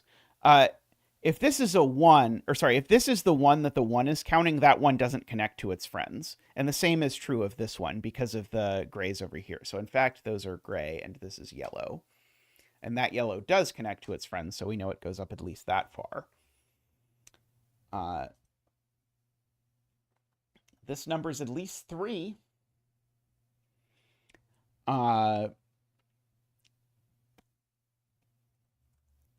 Okay, and this number is at least 2, and it's not 3 or 6. So this is a 2, 4, or 5. Right, this is gray, correct. So this is only a 2 or a 3, and that means that's always yellow. This is a 2 or a 3. This is always gray because you can't grade a 2x2. Like that.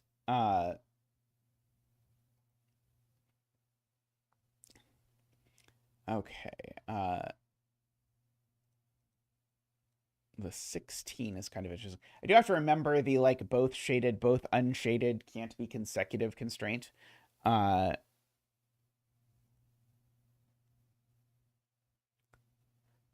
okay, so Todd is doing a little bit of that now by noting that one of these is a 1 by Sudoku, and so the middle one can't be a 2 because the 2 and the 1 can't go next to each other. I can't believe Tallcat did that. Yeah, one of these is a 3. Oh, in fact, actually, that one's a 3 just by Sudoku. It would probably be a smart thing to do. Just in this box, that's the only place 3 can go. So yeah, so one of these is a 3. It doesn't really tell me anything about this. But it seems like a pain in the ass, both from a solving and a setting point of view, to deal with the cells of the same color can't be consecutive if they touch constraint. And it's going to lead to like, oh, this is going to turn out to be a weird naked single because it can't be 5 or 7 or something. Okay. I am going to write down that these are all big. Oh, right. So, yeah, so, right. As Todd points out, actually, that means there's no 2 at all in here because it's going to be next to the 1 or the 3, no matter where I put the 2. So the 2 in the row actually goes over there. Very nice. So now this is a 4 or a 5, and so we get that those are yellow.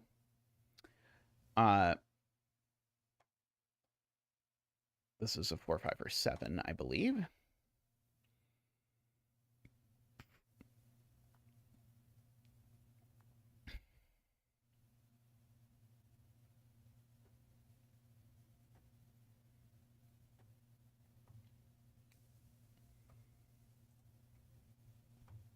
Okay, this can't be 4, 5, 6, 7.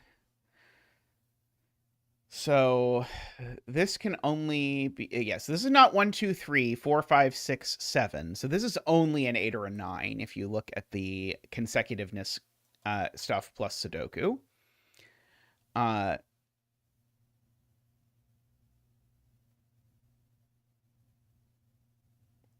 I'm being told there is a 2 in this box and that it is placed because I can't put the 2 next to the 1.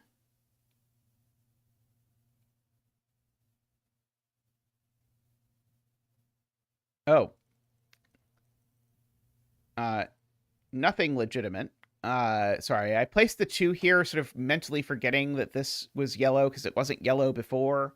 All I really know is that one of these is a 2, which does still tell me that this isn't a 2. Thank you to chat for catching that. Now, chat's point about 2 in box 6 is still correct. The 2 has to go here because the 2 can't go next to the 1. Which makes this a shaded, unshaded pair. Oh yeah, these are still not 2. That was the logic. Let's see. Emily says row 1 column 7 and row 1 column 8 are from 4, 6, 7. Let's see. Okay, so yeah, so 4, 5, 6, 7. Yep. So these are from 4, 6, 7. And so that does tell me that one of them has to be a 4 because they can't be a 6, 7 pair. Which means that this is a 5 or a 7, which means that's not a 6. Because 6 is next to both 5 and 7.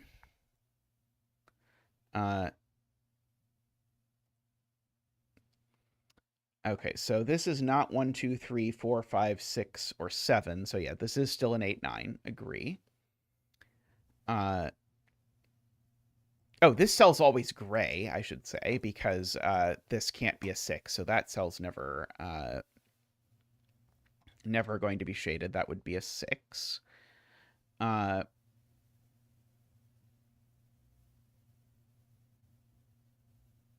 Let's see.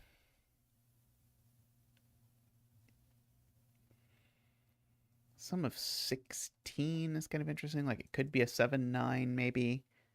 I don't have that many cells to get to 30. It's going to be one more, because I know this is a shaded, unshaded pair. Because of the fact that they're consecutive.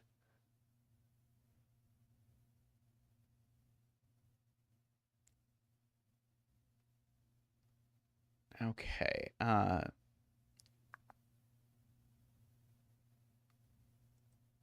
there's a 2 over there.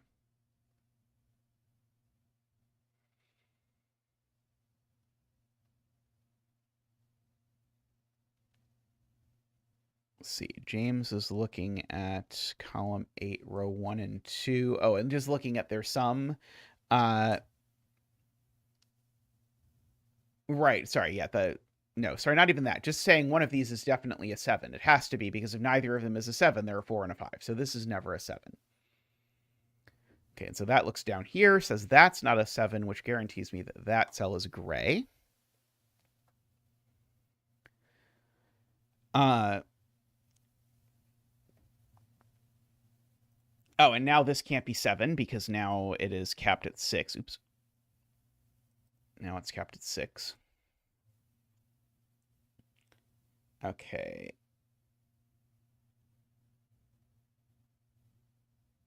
So this digit is, if I look at it, okay.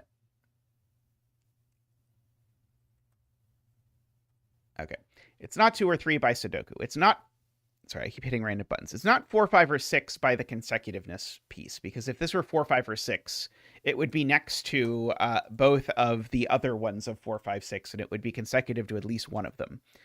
So this is only 1, 7, 8, or 9, for what it is worth.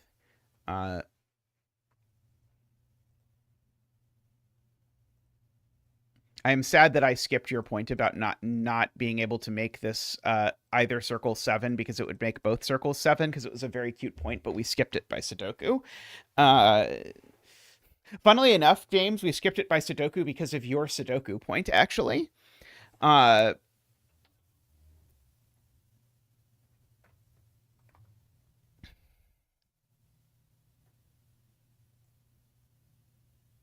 your own worst enemy. Let's see. Interesting.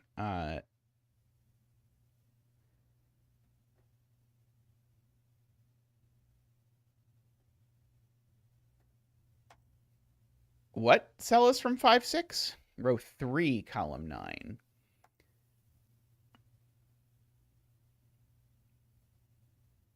Yeah, we've used the 7, the 8, and the 9, and the 1, the 2, and the 3, and we know there's a 4 up here. So yeah, so this is only 5 or 6. I agree.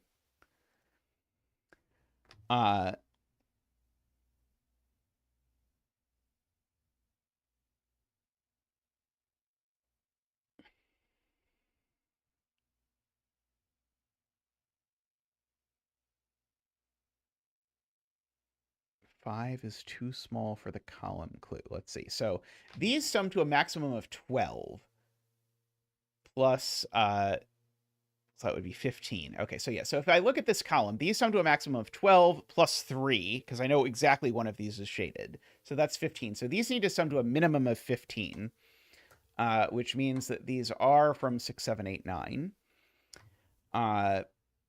And definitely one of them is a 6 or a 7, I suppose. Oh, and they're not 7, sorry, because there's a 7 looking down. So one of them is 6, because they can't be consecutive, which gives me a 5 and a 4, which gives me a 7 and a 5 and a 6 and a 4,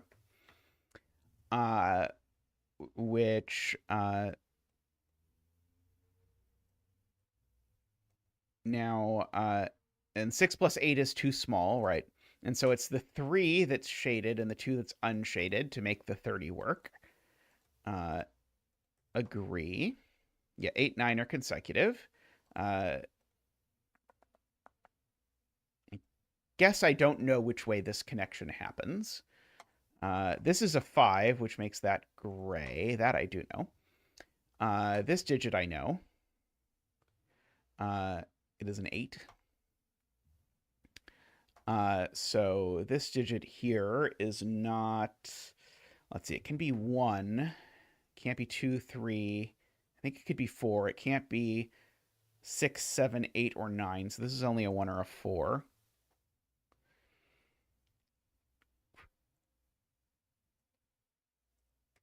We lost that 5.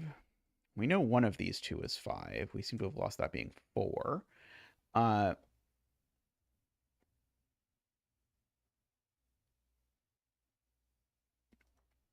Okay.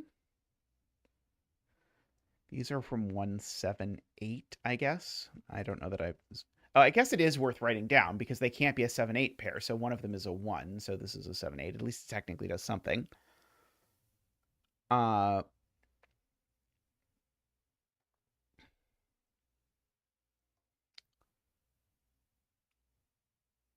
The one corner mark does look up, makes this a 4. Very nice.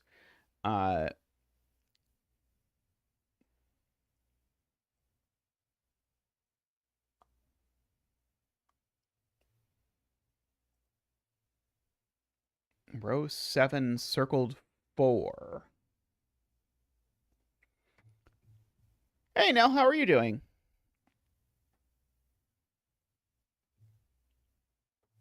Right. This is unshaded because of that 4. Okay, that's what Lakia was also telling me, and my brain did not process it. Okay, so now this has to connect back this way via yellow.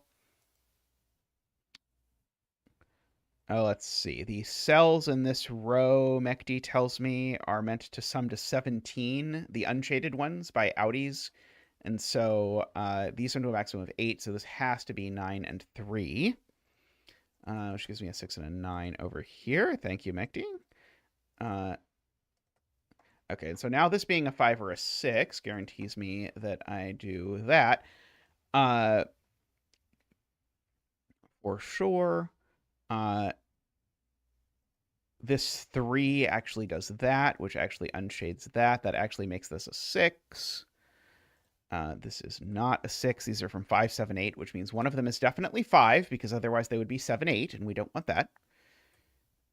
So these aren't 5. Unfortunately, that also tells me this isn't 5 because it's next to a 4. But what are you going to do?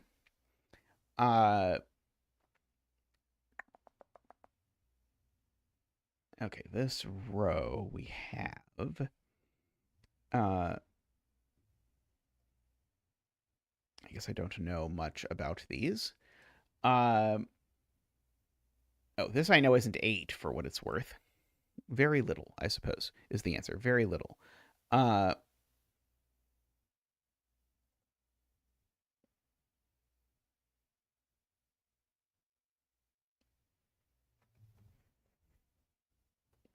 If I make this a 7, it makes both of these digits a 5 for silly non-consecutive reasons.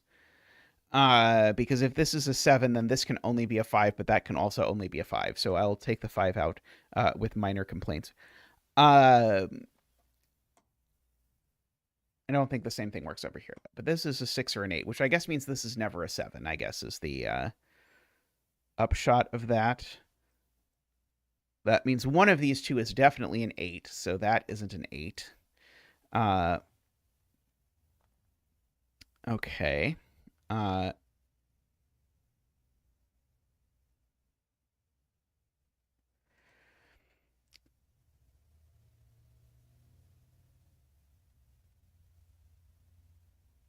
Oh, 4 in row 8 is just here. Very good. Thank you, Laura. Okay, so these numbers, one of them is a 2. Then we've got the 3, the 4. One of them is not a 5. One of them's not a 6. And then the others are 7 and 8. So these are only from 2, 7, 8. That actually gives me a 2, 7, 8 triple in this row, which makes that a 1, I guess. And now this 7, 8 is next to a 6, so it's an 8, making that a 7.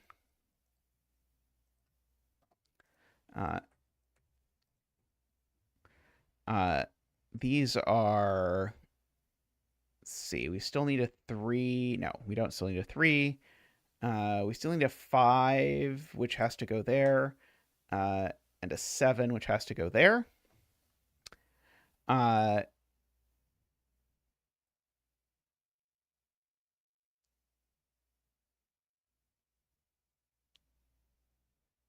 Did I not do that right? Let's see. These are a triple consisting of 1, 2, 3, 4, 5, 6, 7, 8, and 9. This one is certainly not a 1. This one is certainly not a 9. Yeah,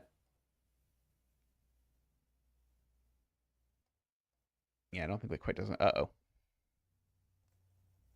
Oh, right. Sorry, these 5, 7 can go in any order because the 4 and the 5 are different colors. Right, sorry. Thank you. These are still the things I said, though, which are 1, 9, and the other one, 6. Right? Yeah, 6. And that one's still not 9. That's still not 1. Those things were correct. The me putting the 5, 7 in order, that was not correct. Okay.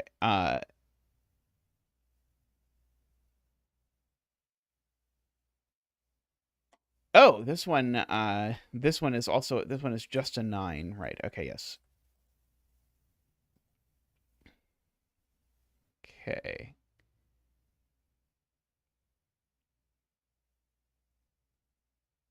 Okay, so this is at most 5, just because of the fact that that's the most I can do. So that's not a 3. So this is a 1, 2, 4, or 5.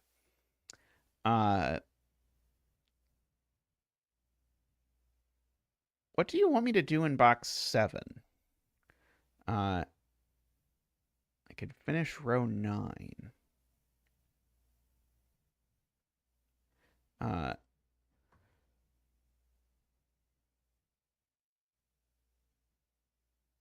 uh,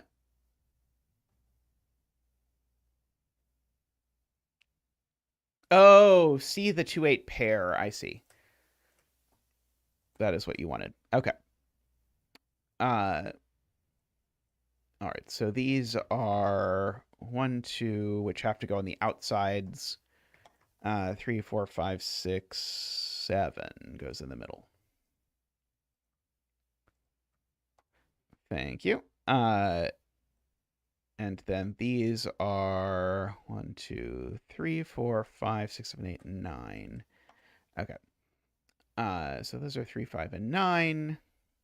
That doesn't do much, I expect.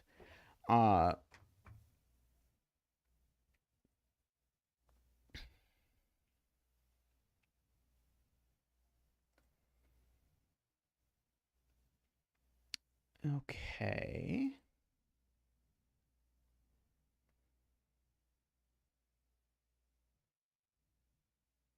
This puzzle does feel kind of miraculous that this exists.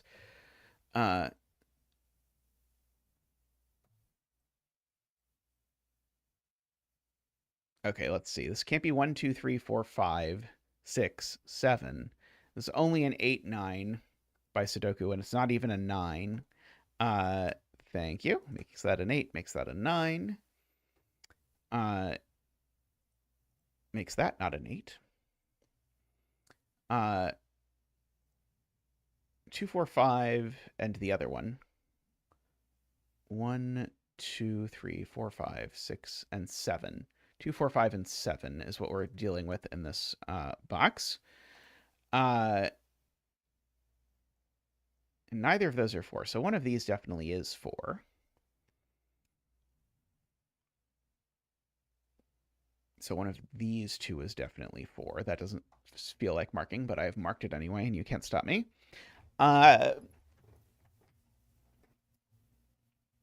Okay. 6 in row 1 I can place. I agree.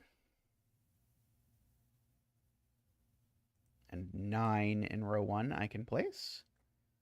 Agree again. Let's see. Okay, well, this isn't a 7 anymore, I suppose, at the very least. This is now only a 1, 3, or a 4.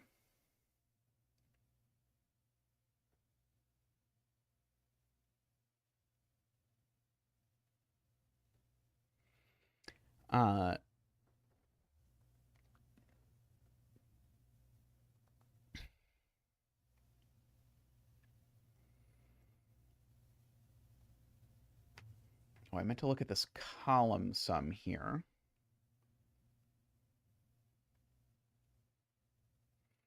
So these sum to a minimum of 10. So yeah, so this is at most 6, I agree.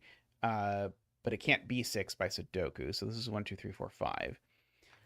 If I put a second cell here, I guess it would still be okay. And in substance, I have to connect these in some way, but I could connect them down that way if I wanted. Oh, not 4 by my previous corner mark, right? So this is 1, 3, or 5.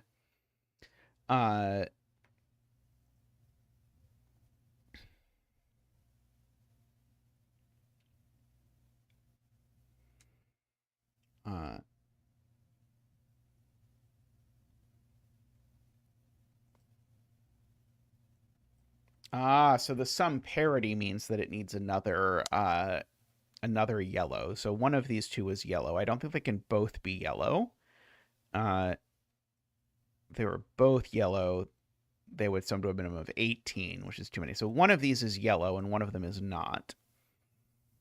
And if one of them is yellow and one of them is not, that means I can't connect. I guess I could connect around this way, can't I?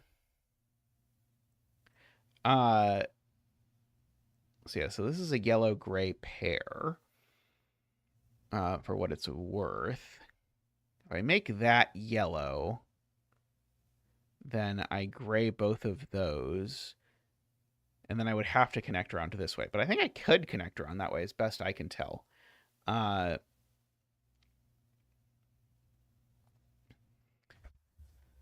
Let's see. What about this cell? 1, 2. I think it can be 2, actually. That's not 3, not 4, not 5, not 6. It could be 7, can't be 8 or 9. So this is only 2 or 7 for what it is worth.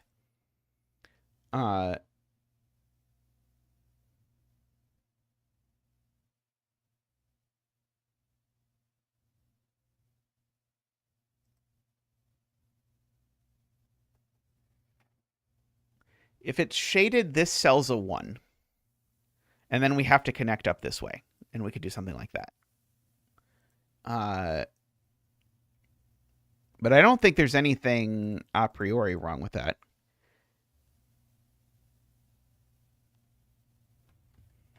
That I can see, at least.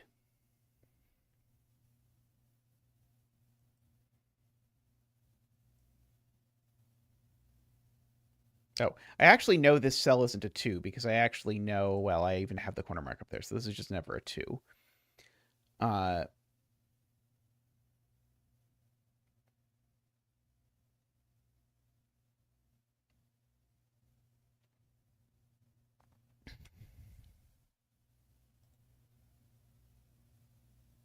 If this is a 4, you can't place 3 in column 2 by the 16 sum and none consecutive rules.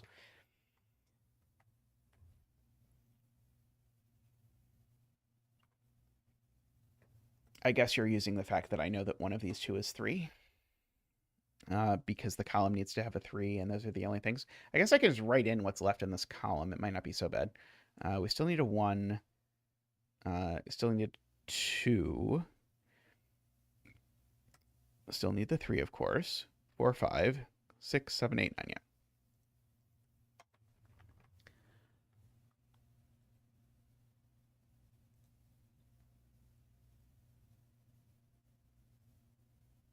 Right, and one of these is a 4, even though I keep not writing it in.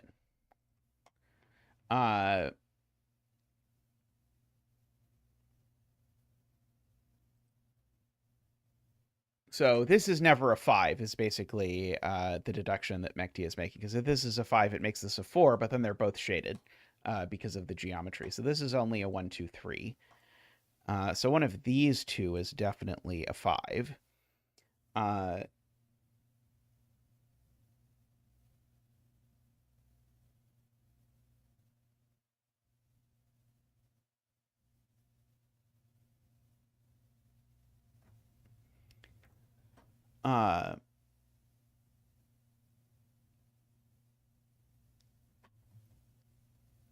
What could be in the circle?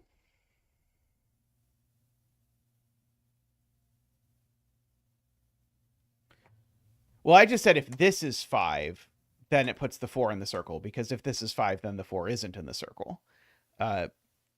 Oh, sorry. I then said, sorry, you're right. I then said, and then completely forgot. I claimed one of these two as a 5, but of course that could be the 5 as well. So the other shaded digit is odd, we know, because of parity. So the other shaded digit isn't a 2.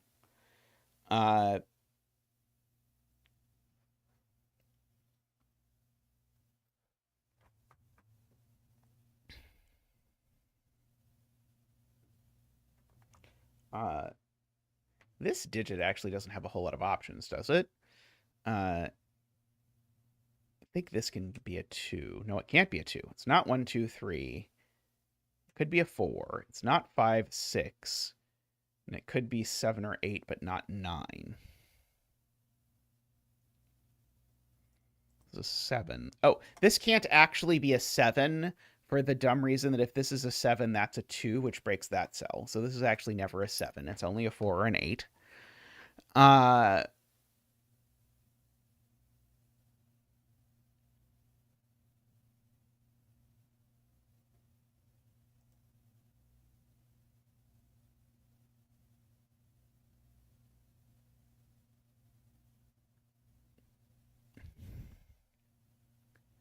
I'm trying to understand the claim that this can't be 2.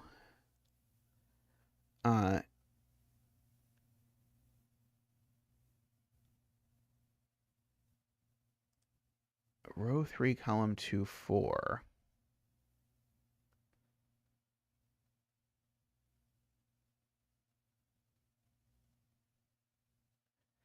Makes row 4, column 2 shaded. Oh, sorry. This being 4 makes this unshaded.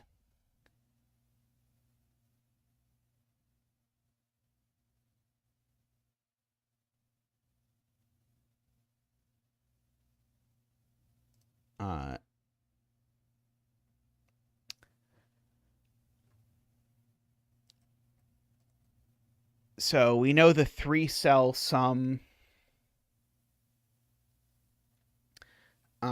to 8, I guess, is what we're trying to do here, is say we've got a 3-cell sum to 8. It has a 1, a 3 and a 4, or a 1, a 2, and a 5.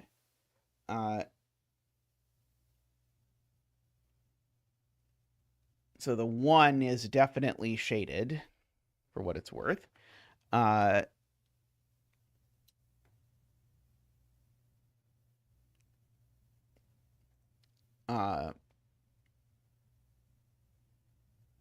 And so basically the point that they're trying to get me to do is this being a 4 means the sum has to be 1, 3, 4. No,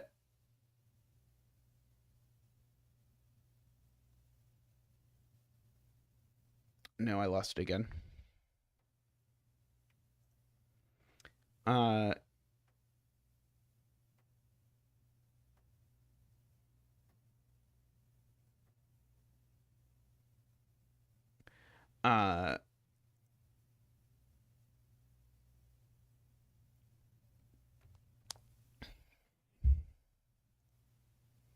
So if this is a 4, that's a 5.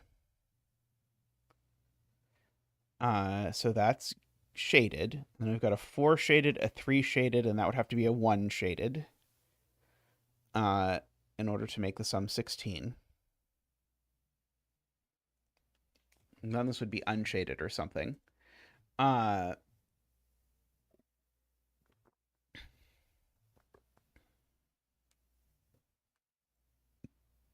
Oh, row 3, column 2. Sorry, row 3, column 2. If this is a 4... Okay, I see. Okay, sorry. I was kept looking at the wrong cell. If this is a 4, then this is unshaded. And so that's a 3. And so the point then is that I have an unshaded 4 and a shaded 3. Right, okay. That is that's hideous, but I will accept it. But yeah, so if this is a 4, then this can't be a 3 because it's unshaded. So that's the 3, except now my 3, 4 are split. And they can't be because the only ways to make 8 and 3 are 1, 3, 4, and 1, 2, 5. Okay, so that's a 5. That is a 7, 2, 4. 8 and 2, 7. I look forward to my strongly worded DM from Tallcat tomorrow explaining how that wasn't at all the intended spot and that there's actually a definitely... Yeah, it's a great spot of an ugly step is how I would say it. I'm going to guess that's probably not what Tallcat had in mind, but it could be. Who knows? Okay, so that is gray now, which means that this is not a 1 or a 3. It's a 2. Which means that's 1 and 3. So that is shaded. And that is not, to avoid a 2 by 2, which makes this a 6 and a 1. Uh-oh. Oh, 5 says it's yellow. Boy, I put a 4 in. Yeah. Okay, yeah. The 5 says this is yellow. Sorry, not gray. So this is not a 2, but that's all my yellows, so this is definitely gray, and it is a 2. Those are a 1, 3 pair.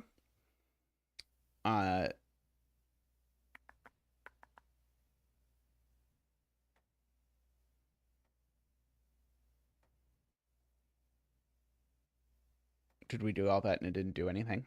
Is that what we're saying? It's possible we did all this and it didn't do anything. Okay, so the rest of this box, 1, 2, 3, 4, 5, 6, 7, 8, 9. And so this is a 9, making those a 5, 6 pair, making these a 4, 8 pair.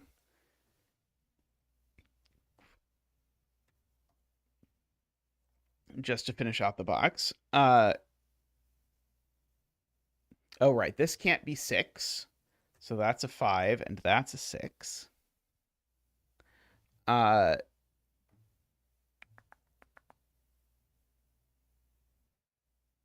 I didn't have to separate the 5 and the 6. Good Lord. Sorry. You're right. I'm inventing rules to the puzzle that are not rules to the puzzle. That is only true if this cell is yellow. It is still true. This is not a 6. But yeah, if this was yellow, I would need to do that.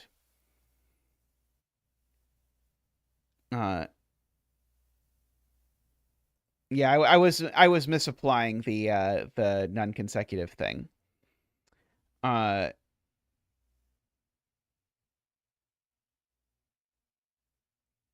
Is it going to turn out for some reason these can't all be yellow? I mean, I assume it has to be yellow for connectedness, but who knows? Oh, this has become a 1, 3 pair. That's true. So this is a 7. And these digits are 2, 3, 4, 5, 6, 7, and 8. And we know this isn't a 2 either because it's next to a 1, 3. So this can only be a 4, making that a 1 and a 3. Making that a 9 and a 2 and a 1. Okay, so now this is finally on a 1. So now all of that is yellow for sure.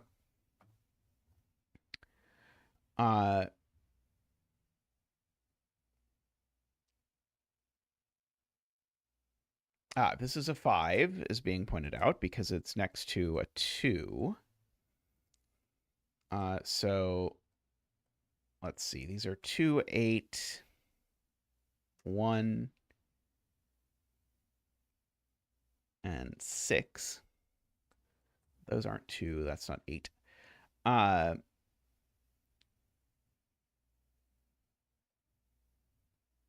Okay, this being a 4 or 5 definitely does make this gray, by the way. So this is a 4 or a 5. So either connects this way or connects this way. Yeah, we can certainly mark up column 4. A 3, a 7, and a 9, and we can mark up, I suppose, these cells. Now we have a fully pencil marked grid. Oh,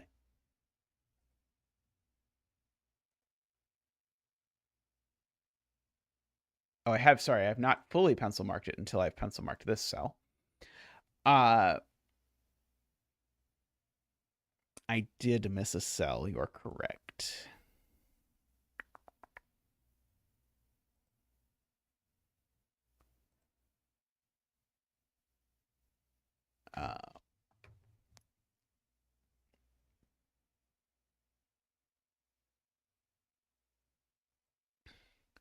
So 2 in this row is definitely in one of these 2 cells for what it's worth. If I put a 1 next to it, then of course 1 is shaded and 1 is unshaded.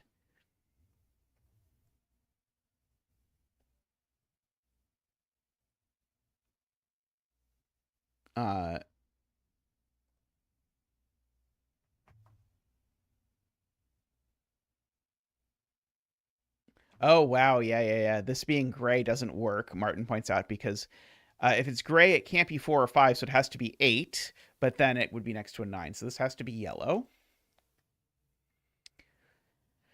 That was very cute, Spot.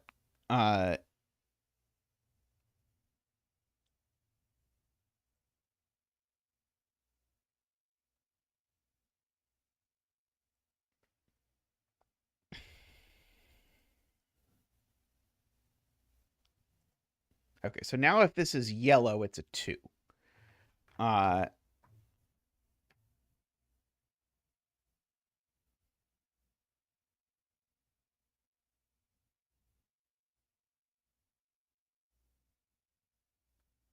So if this is a 1, that's gray. And a 5. No.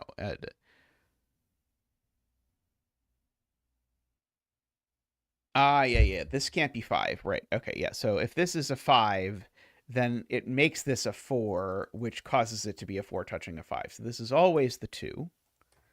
8 and the 2. 8, agree. So now, this 2, funnily enough, its color is dictated by which of these things is a 1. By the way, that's a 3. Just by virtue of things. Okay, so now that's a 4. Okay, so now we learn which one it is, because now that's a 4. So now that's gray. And so now that is the 6 and a 1.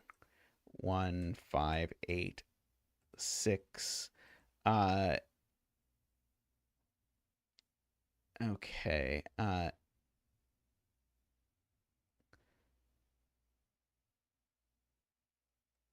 So these are a gray-yellow pair, I guess. Oh, yeah. This is certainly gray, just by the touchy-touchy. This is gray by the touchy-touchy.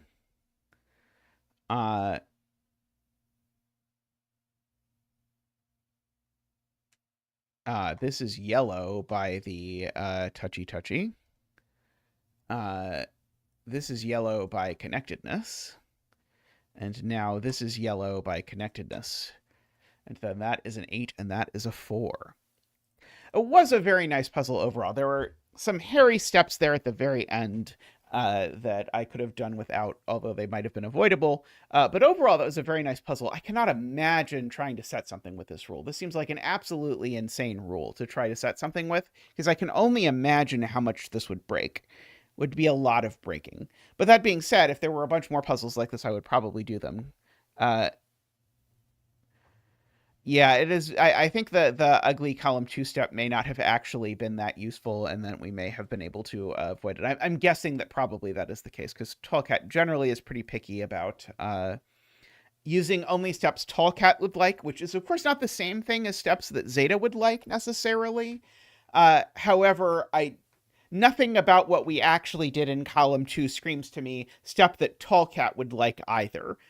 So I suspect it was probably avoidable. Yeah, I think that's probably exactly right, David. But anyway, that was a very nice, very fun, enjoyable puzzle to play with. Again, I just like I have some nightmares about the idea of setting something like this. But anyway, I'm going to take a quick break and be right back with another puzzle. So see you all in just a moment.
Hello, everyone. Oh, I'm glad Ron mentions enjoying my adventures with blueprints and lingo. Lingo is the one that makes you want to shout more. I have to say, when I'm watching Tristan edit it, uh, blueprints makes Tristan scream at me a lot more.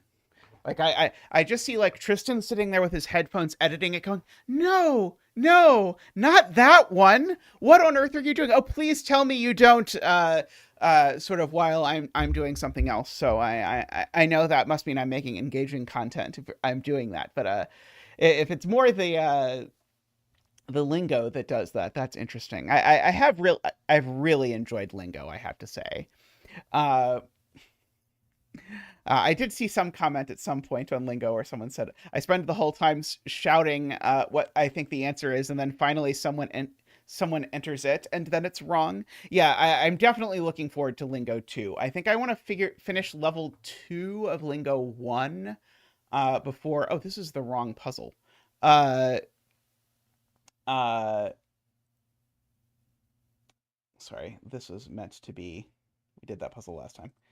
This was meant to be this puzzle. Sorry. Uh, so it has been fun. Anyway, we are to the point of me doing my old puzzles where we have what I think is one of. Sorry, oops, that's not what I wanted to do. I wanted to turn dashed grid on and row column labels on. What is, I think, one of my scarier puzzles in terms of difficulty and in terms of scariness to me. This has the ignoble distinction of being the first cracking the cryptic video that broke the 2-hour mark. Although now I think we've had some that have broken the 4-hour mark. So, the simpler times, if you will. There is, I think, a lot of neat stuff in this puzzle, but it is also going to be a little tricky. And hopefully we can finish it in a reasonable amount of time. So let us read the rules here of keep talking. So there are several bombs hidden throughout the grid, but we can disarm the bombs if we follow the convoluted directions. The bombs take the form of 3 regular Sudoku digits, which you must determine. All instances of each of those digits in the grid are bombs. So we basically have to find 3 digits. Those are bombs, and we find that. Ambrose had a puzzle very similar to this that I found after I made this puzzle. I think Ambrose told me about it or whatever. That was a similar sort of thing. The whole bomb part of this I enjoyed quite a bit. Normal irregular Sudoku rules apply, except that you have to determine the region. So this is a standard chaos construction, although this is before I think I was aware of the term chaos construction. Let's see, and then the arrows pointed a bomb within the same region. This might be my first puzzle of many with arrows where they point at something and you put the number of the something in a digit. The digit in the arrow tells you how many cells to travel to reach that bomb. So it always points at a bomb in the same region. That part is very important, and you have to go that far. So for example, if row 6, column 2 is a 3, that would tell you that if I count 1, 2, 3, that row 3, column 2 is a bomb. Okay. Not all possible arrows are necessarily given. And the black dots in the grid separate digits with a ratio of 1 to 2, which are in different regions. All such black dots are given. Okay, so we can draw in borders along all of these, and there is a negative constraint on the black dots. Okay, so I guess we can also look for short arrows. Like, I guess these have to be a 1-2 pair. And I guess right away we can apply the negative constraint. By the 1-2 pair, these two are in the same region. So we can go ahead and do that. We can do our usual, hey, this is a long string of black dots, so it has to have a 2-4 in the middle. And this has to be a 4-8 because there's a 1-2 looking at it.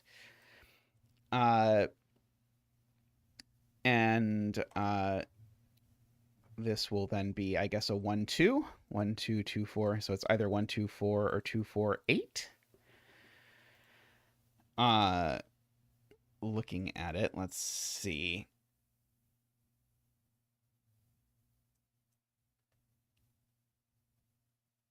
Can this be 1, 2 the other way? I'm not sure. Let's see. Do I have any other really nice looking arrows? Like this is, I guess this one's at most 4. Oh, it's at most 4, but it can't actually be 4. Okay, so this arrow is actually way more restricted than I think it looks, because it can only be up to 4, but actually 2 and 4 are both on here. So I think this can only, in fact, be 1 or 3. If I look at that. Okay, this arrow pair looks restricted. I know this can't be a 1, because if this is a 1 and that's a 2, then they both point at the same cell, but they're in different regions.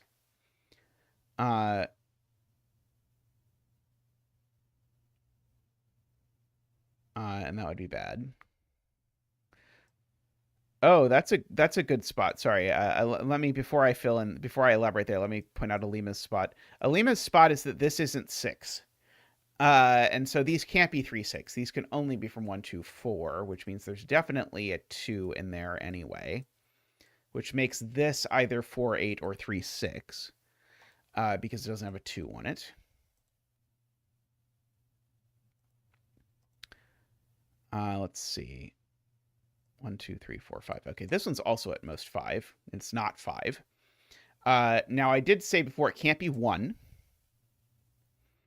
I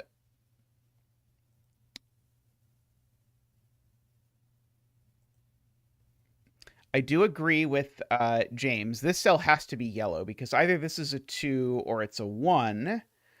And if this is a 2, then that's just yellow by definition. If this is a 1, then that's a 2, and so that's yellow. And so certainly I can't squeeze a whole region down here. So this is always yellow, and that's always yellow.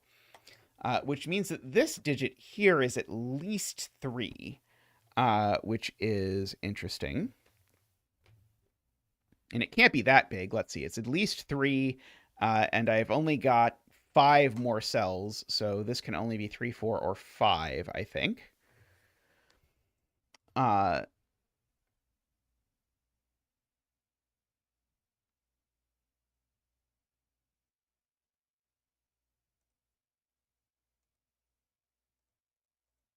yeah, this being a 4 would require some sort of shenanigans like that, but that's maybe possible as long as it wiggles around something like that.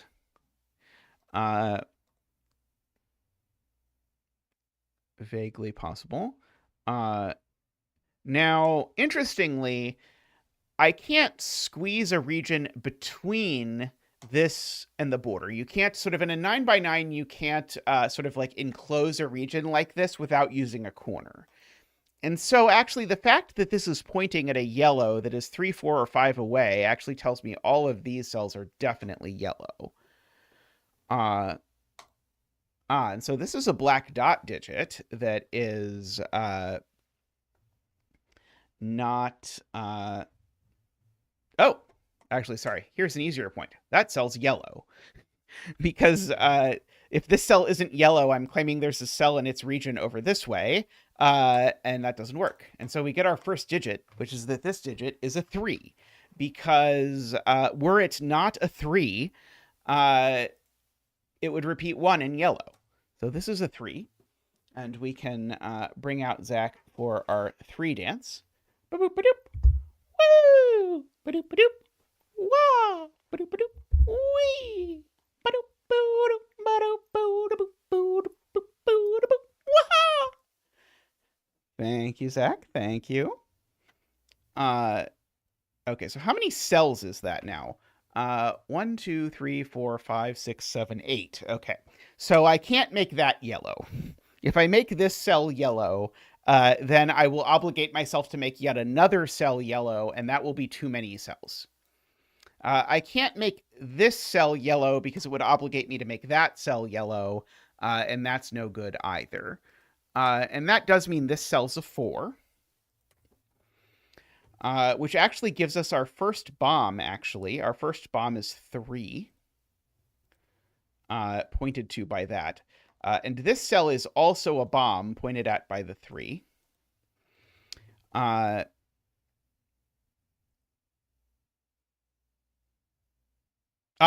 And I know 4 is not a bomb because this arrow points at a bomb over here in this row. In fact, this can only be a 1 or a 2, just for the record.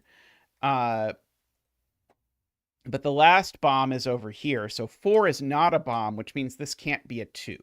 So that's a 1 and that's a 2, which means that's a bomb. And we get a 2 and a 1 or 4. 4 would be ambitious. So this 2 points at a bomb, which is here. That's certainly not yellow, because yellow has all its bombs. And I guess this arrow would also be in yellow, which would have even more problems with it. Oh, this black dot has to be 3, 6, right? Oh, no, it could be 4, 8 again. So this is 3, 6 or 4, 8. For the record. It would have to be 6 or 8 if it's yellow.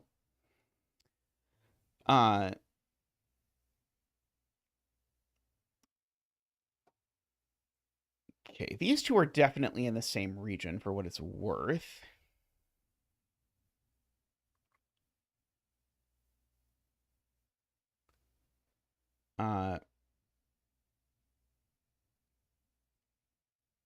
Yeah, these we can make a color.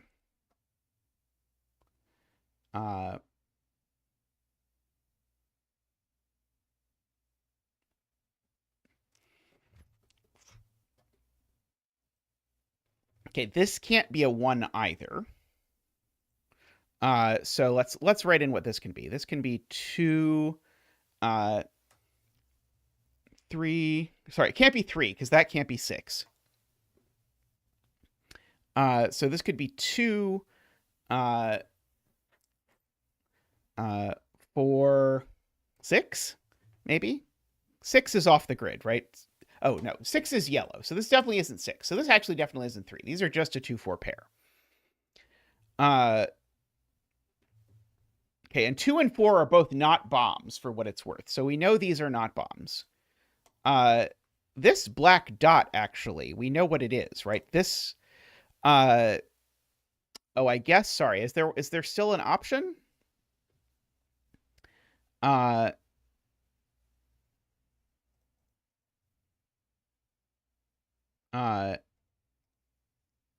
This is 6 or 8, I guess. But this isn't 4, right? Okay, so that actually does work. This is 6. It can't be 8 because that would be 4. And we've used the 1, 2, the 3, and the 4 already. So that's a 6 and that's a 3. Remember, 3 is a bomb. Oops. No.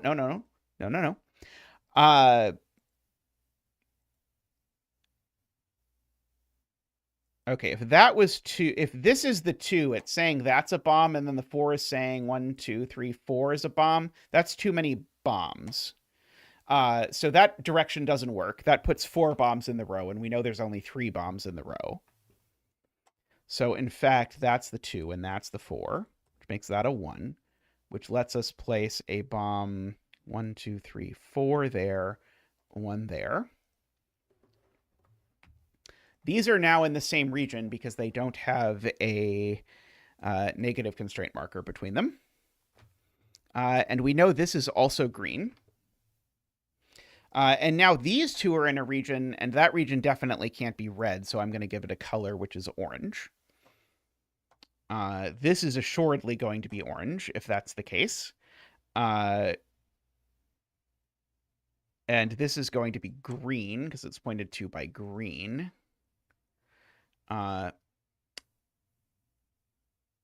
Okay, this cell is pointing at something.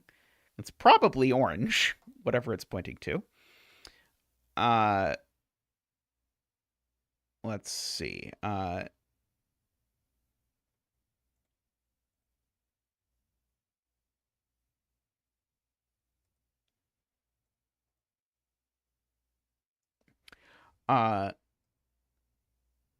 Oh yeah, orange does have to keep going, right? This cell's undeniably orange, which means this cell is definitely green.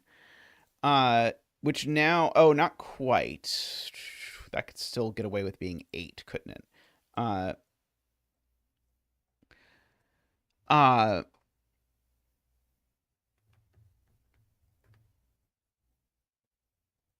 Yes, now if this is a 4, David points out, now it points to that cell, which would make this orange, which is a huge problem because that's orange, and good luck connecting all of these with 9 cells. So now that's a 1. These two are in their own new color. Hey, Isabella, how are you doing? This is a bomb. So it's not a 4 or a 6. So this is only a 3 or an 8. No, it would also be a second 4 in orange. That's also true. So this isn't a 3 or an 8. This is a 4 or a 6. But yellow has both 4 and 6, so this isn't yellow. And so that's yellow. Do you have cake or chocolate of some sort, Isabella? By the way, I should tell you, I recorded a solve of your triangular assassins puzzle as one of the first puzzles I'm going to put in my invitation to puzzles series, because that is like one of the perfect puzzles, I think, for invitation, for like a sort of intro puzzle. Okay, so the bombs are only 5, 7, 8, or 9. I don't know which, but we at least know that 5, 7, 8, and 9 are potential bombs. Okay, that's not a 4, so that's not an 8, I suppose I can say. Okay, so this digit is now at most 4. And it can't actually be 4, so it's actually at most 3 and at least 3. It just is 3, which says that there's a bomb here. I think green could take the 4, 8. 3 is also a bomb. That's true. Very important. Yeah, I guess I know that this is 5, 7, 8, or 9. I guess I should probably start coloring my bombs. We'll make the 3s just gray, I suppose. And we'll make bombs of unknown color. We'll keep black. But this can be the... We'll make it the orange bomb. Let's see. So this is also the orange bomb, which makes this the red bomb. For sure. Oh, we can spend this cell. This cell isn't a 3 anymore. Oh, also the 3 that this points at is known to be orange. So this cell is orange by definition. So that's a 6, 8. So this is a 3 or a 4. It is not a 6. It might be orange. Actually, it's definitely not orange. I take that back. Okay, we actually have all the bombs in this row, funnily enough. Oh, we have all the bombs in orange even, so the remaining bomb in this row is orange. Okay, this is not a bomb.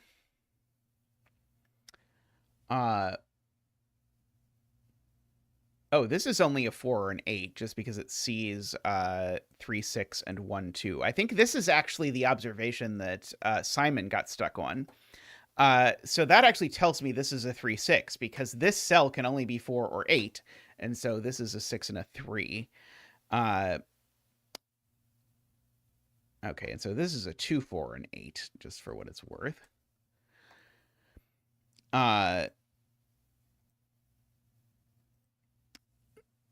Okay.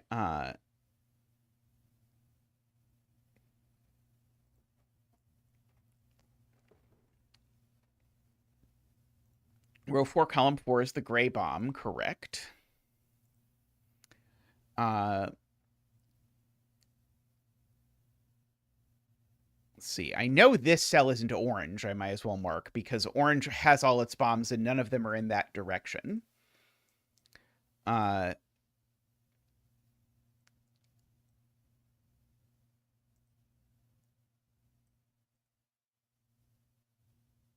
Okay, what is this cell going to be? It's orange, so it's not 1, 2, 3, or 4.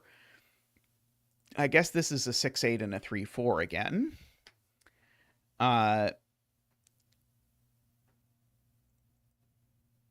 If I look at it, yeah, this is only 6 or 8. Does that mean one of these is definitely 4? No, because these could be 4 and 6. I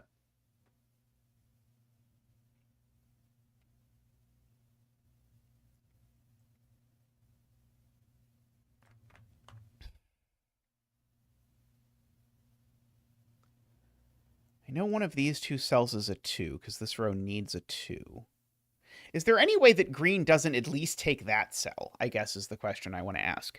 Because if green doesn't take this cell, then I've got to sort of shoehorn 4 more cells into green somehow without cutting off orange. I just can't do that, even if I try and do something like that. So yeah, so this cell's definitely green. And I guess the point is this cell definitely isn't green. Because were it green, I could not put 2 in row 9. Okay, and so, oh, we need an orange bomb in green, but I guess I don't know where it is. I just know that it is at least above this row. The not green cell is in fact a 2. Very good, yes. Oh, by the way, this is a 1 or a 2. I never actually marked it.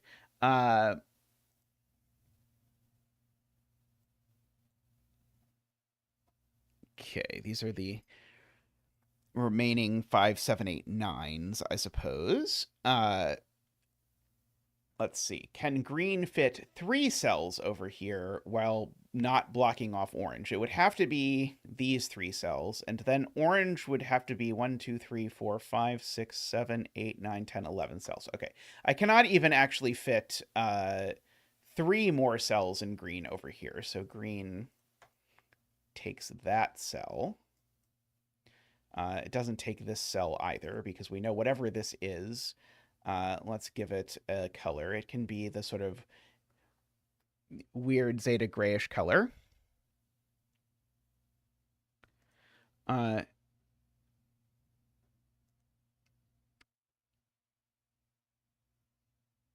Okay, now this can't possibly be green, right? If this is green, now I've got to put a cell that's at least 4 cells up here in green. There's no way. That would make a green ridiculous. So that cuts off. And so now 1, 2, 3, 4, 5, 6, 7. So we need 2 more green cells. So that cell's definitely green no matter what. Which is going to make this cell orange. I think if this cell is orange, I don't think that works. Because if this cell is orange, yeah, if this cell is orange, now orange has to connect up, and that's assuredly too many cells. That's like 18 cells or something. So this cell can't be orange. So this cell is green, and we have a green duck. Quack, quack. One of these two is the orange bomb, interestingly enough.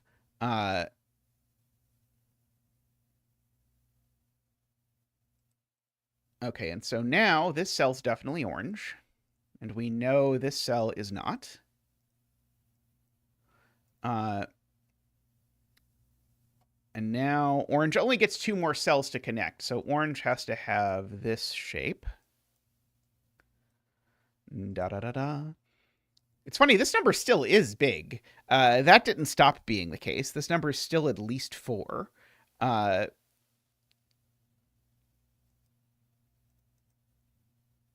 This is a 4 or 5 or 6, I suppose.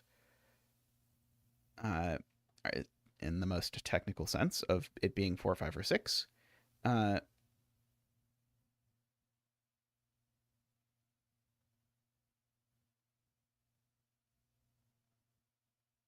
Yeah, one of these. Oh, right. One of these two is 4. So that's not 4.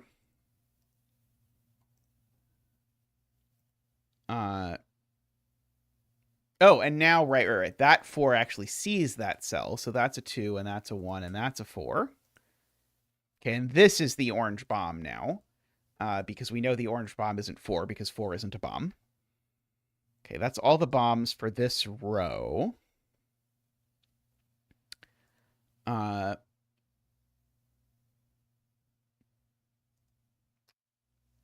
Okay, we need to get a 4 in this row somewhere. 1, 2, 3, 4, 5. Okay, can this possibly take this? Or would that be too many? It'd be at minimum of 1, 2, 3, 4, 5. I guess that's exactly enough, so that's probably what happens.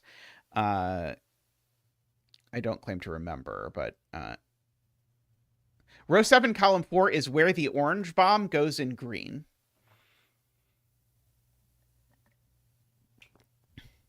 Because the orange bomb sees every other cell of green. Oh, one of these two is the orange bomb.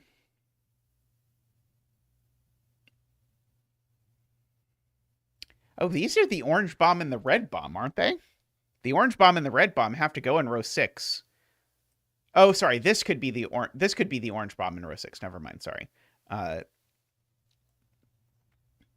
I do have to put a 3 somewhere as well.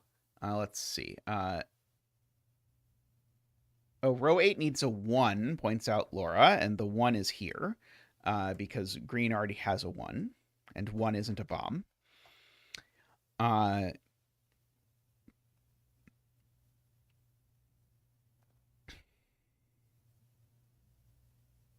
see.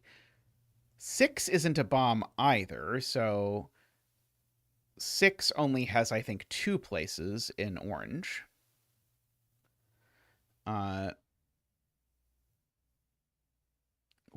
has 2 places in orange.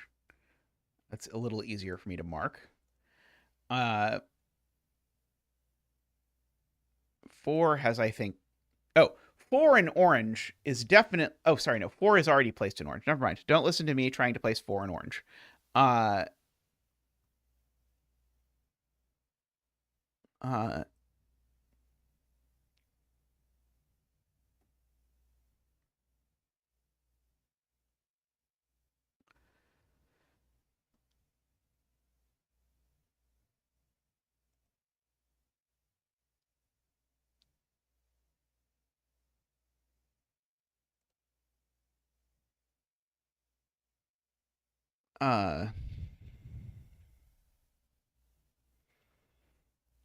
Which cell can't be 6?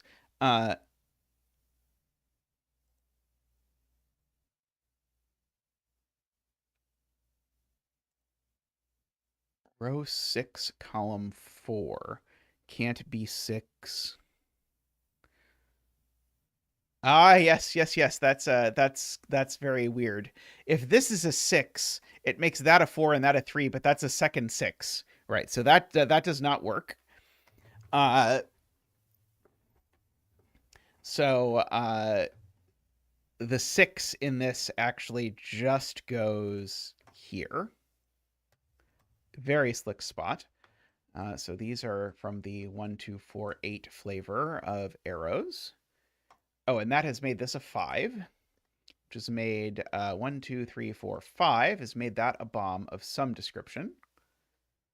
3 is a bomb, right? I should mark 3 as the gray bomb. Okay, and so now this is the orange bomb. We now know because it sees the gray bomb and the red bomb. It is a slightly invisible orange bomb, but it is an orange bomb nonetheless.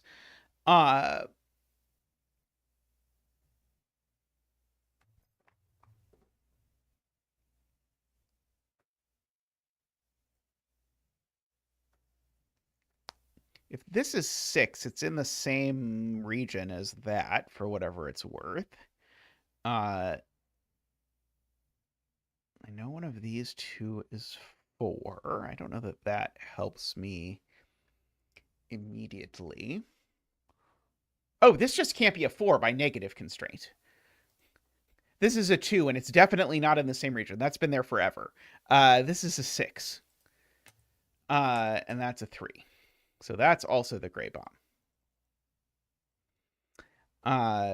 And these are in the same region. I don't know what region, but they're in the same region. I'll put a little line connecting them.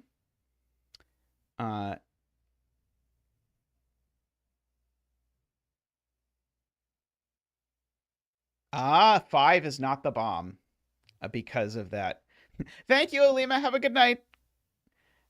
So the 5 sees everything in this row, and so the 5 is not the bomb. So these are only 7, 8, 9. And funnily enough, that actually places the 5 in green, right? Because now 5 in green isn't a bomb, so now 5 goes there. And so now the 5 is placed in yellow, because now the 5 goes there.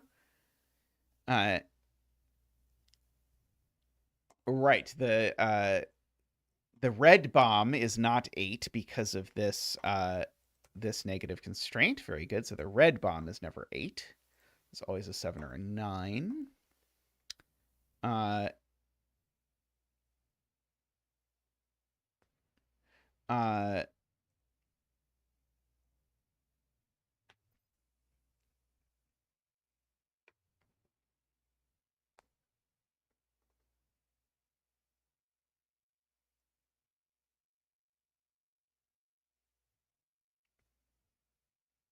That is true. We do know we've got a like all of this is one region, because if you look at it, this points at that at least. So these have to be in the same region because of the you can't sort of squeeze something else. And now this, because of the same squeezy bit, has to be in there. But now this number's not a 1 or a 2 by Sudoku, so that's in it. But now this points at something even further over, so now that's in. But actually, this arrow isn't a 1 or a 2 either. So actually, that and that are all in. And so all of this is one sort of mega region. It can be purple.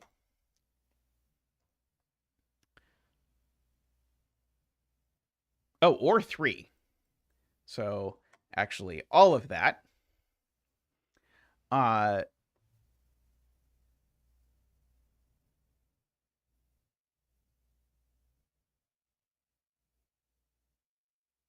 The red bomb per Lakia is placed in row 6. It has to be here because that can't be a 7 or 9. That's too big. So this is the red bomb.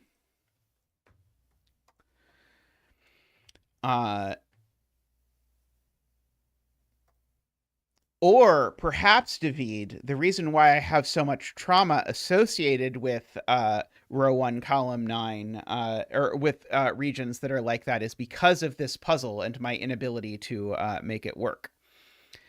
2, 3, 4, 5. Okay, yeah, this is now the 6.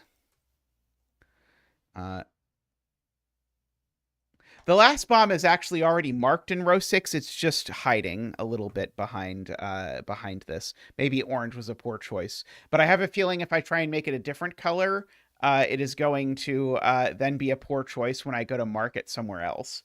Because it's like, I could make it blue, and that would be better until sadly, we have that. Okay, this is the nun bomb. So oh no need to apologize. There was the 100% my fault, not yours. Okay, so one of these two is a bomb.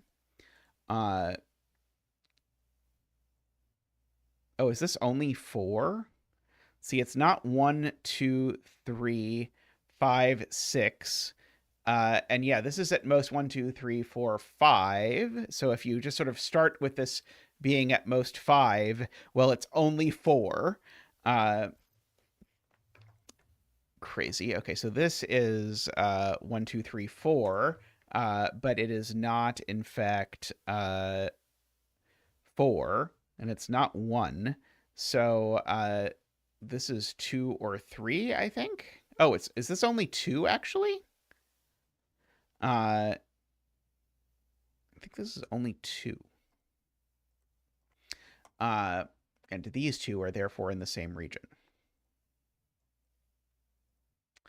And that points at that bomb.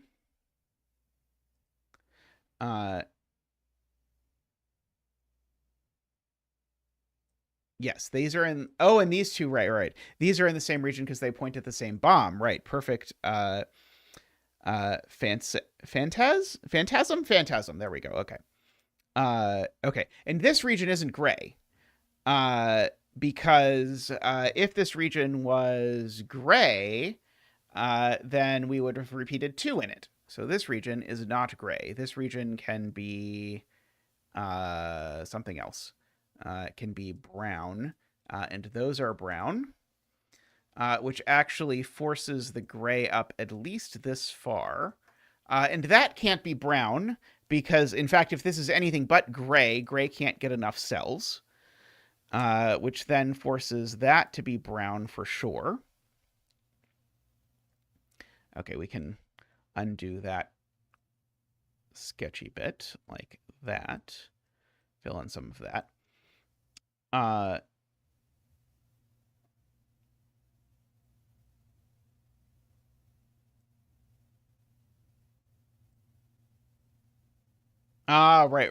Right. Wait, do I have so many 3s, actually? I have so many 3s in the grid that if... Let's see. How many cells is gray at? 1, 2, 3, 4, 5, 6, 7. Okay, so yeah. So if gray comes over here, it's never getting a 3. So that cell is always grayish. I agree.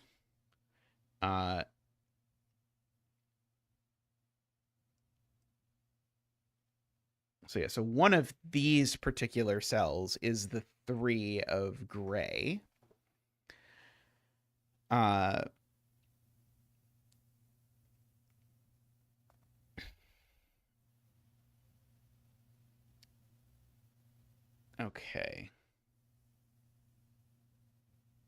The 1 in column 2 is placed, isn't it?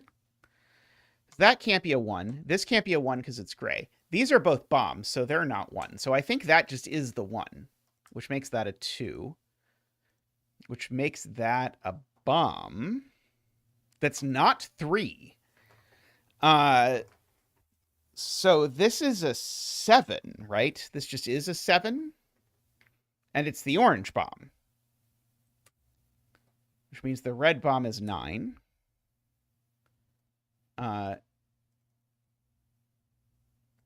Okay, which means... oh, it could be 8. Sorry, it could be 8. Sorry, I just know it's 7 or 8. But it is orange. That's true. But right, I don't know that orange isn't 8. I only know that red isn't 8. Yes, this is definitely 8. Or sorry, definitely 7 or 8.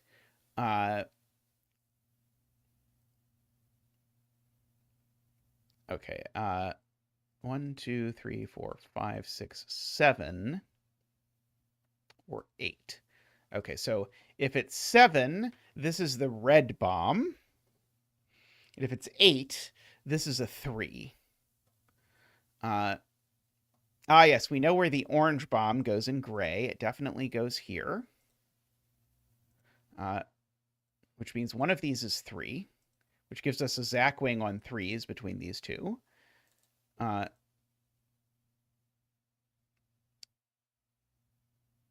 one of those two is red.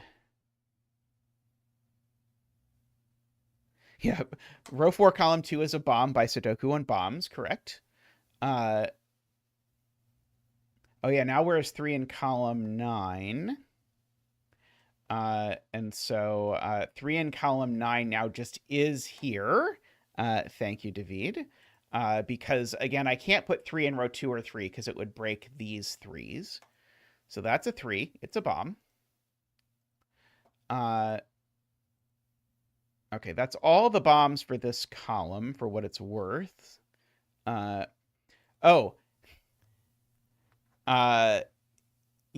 all the 3s in the puzzle are claimed now. So yeah, so that is the pink 3. Right, that is the pink 3, because pink needs a 3, and it can't have either of these, because these are claimed by region. And it can't have that one, or any of these others. So yeah, so in fact, we get the shame region for the constructor, who may or may not still be upset about that.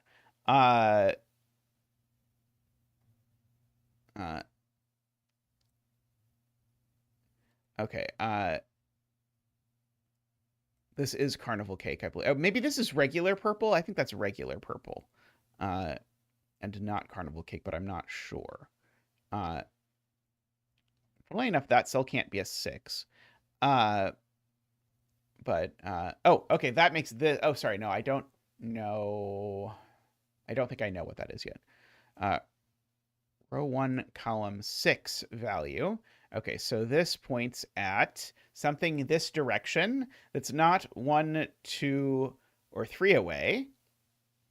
4 wouldn't point to a bomb, so this just is a 5. I agree with Jean. Okay, this is 1, 2, 3.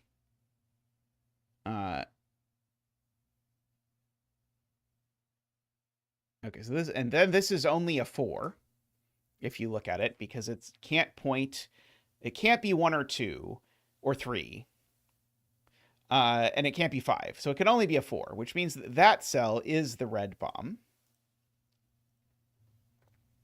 So that is our 7, 9. Does give us a 7, 8, 9 triple in the column, which means that these are a 4, 5 pair, I want to say.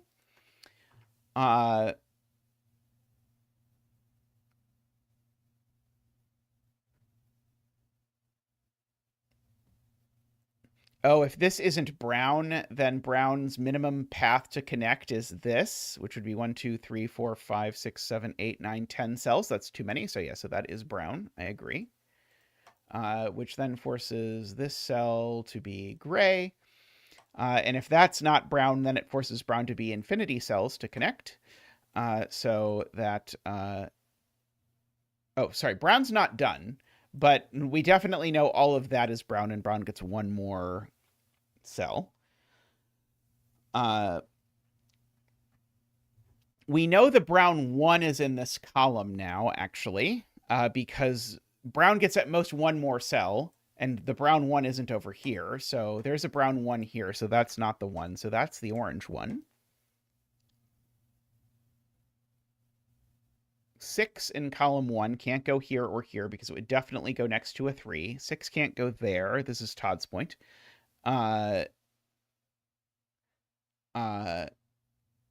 sorry, this is, someone said 6 in column 1 by the negative. This is David's point. There we go. Okay.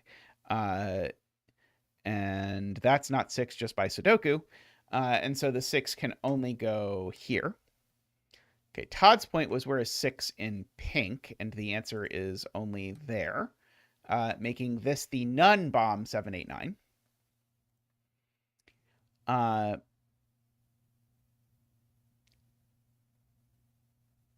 It can go with the 3 in its region, but notice, it's a slightly tricky application of the negative constraint that David got, but it was a very good spot.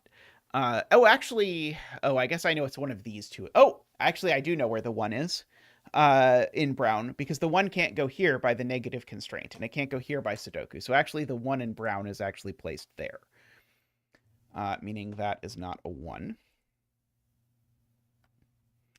Let's see. Red at some point dreams of perhaps finding a 3, I am being told, which sounds true to me.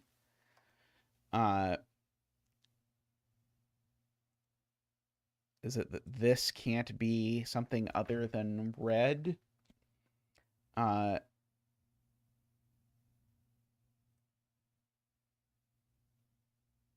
Maybe.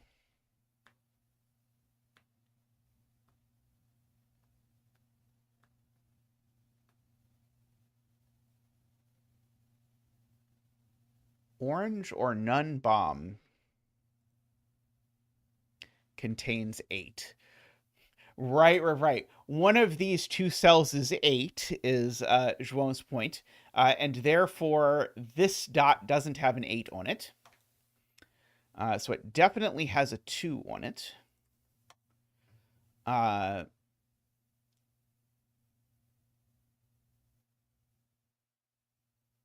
In fact, 1 in this column is actually just placed there. I really liked João's point, but I feel like I might have accidentally just obviated its necessity. But the 1 in this column is placed because it's not a bomb.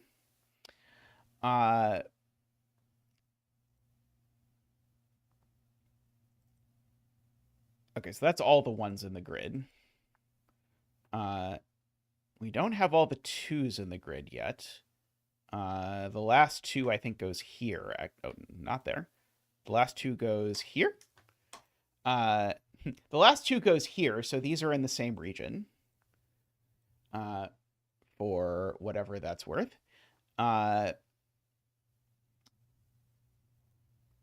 This is... Oh, the orange bomb could be the 8 here. Yeah, it's not blue or red, right? So is this the last region? Do we have all the others? 1, 2, 3, 4, 5, 6, 7, 8. Yeah, it looks like it. Yeah, so this is the last region. It can be Hunter. Okay, which now means this 2 needs to belong to something. This 2 needs something to believe in, and the only thing the 2 I think can believe in is blue, right? Because red already has one of those.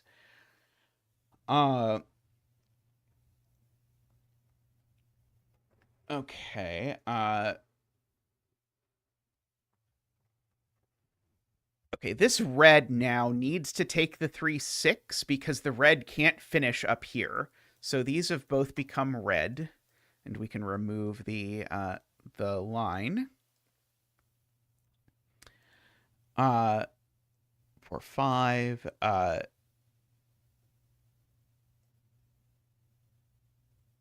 so yeah, red could maybe plausibly do this. Oh, red needs a 1. Red needs a 1, and it's got to be that one, right? Basically, this also needs something to believe in, and the only thing it can believe in is red. And now that has to be red, because if I try and connect red like this, I've accidentally made red too many cells. So that's red in order to do that. That's not quite all of the cells red gets, but it's almost all of the cells red gets. Oh, is this now the red bomb in red? Oh, I guess I don't know where the last cell of red is, so maybe there's another cell that could be the red bomb in red.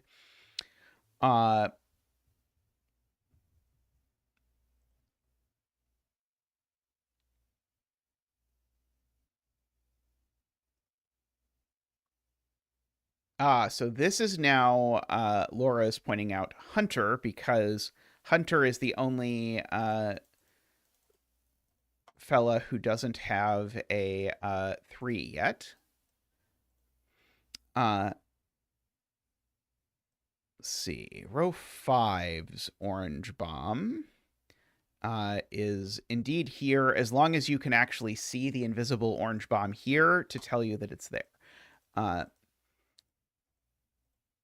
This is much, much, much more pleasant to solve than it was back before we had, like, pen tool when I made this puzzle. Yeah,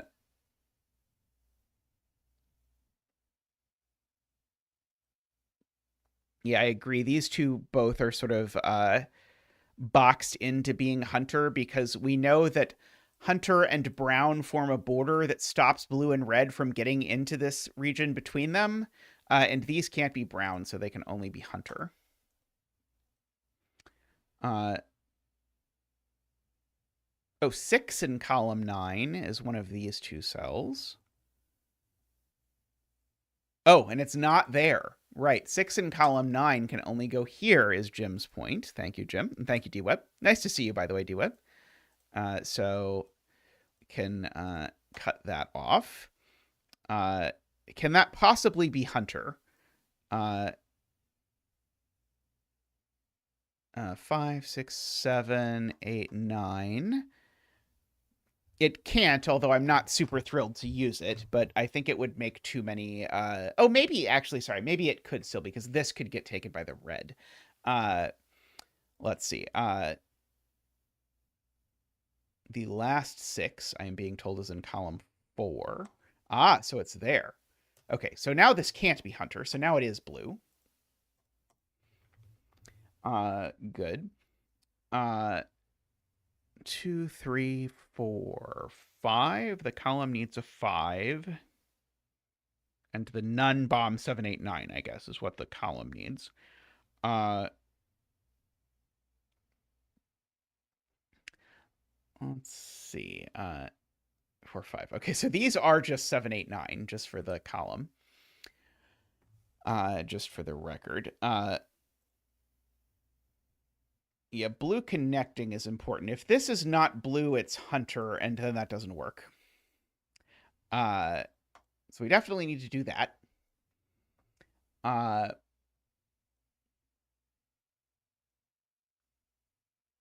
What's left in this column?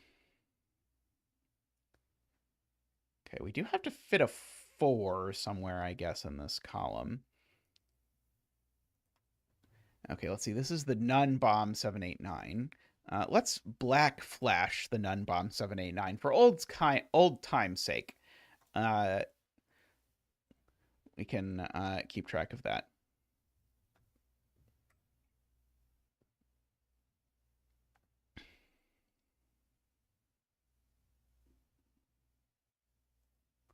Does make a 789 triple in gray, right? So this is these are 3, 4, 5, 6, 7, 8, 9. Yep, these are 3, 4, 5.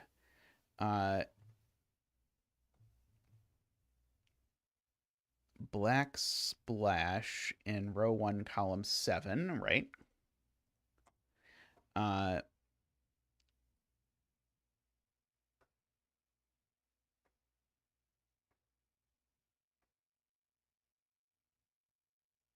of these is black flash.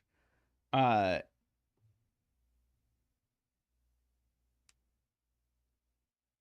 see.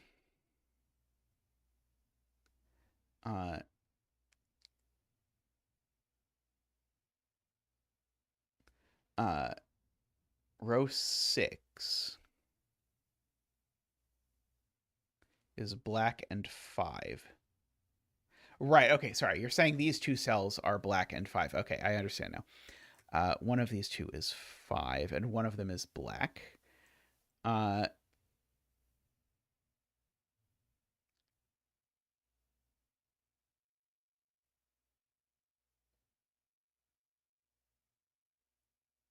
4 in column 7 must be in row 4 or 5.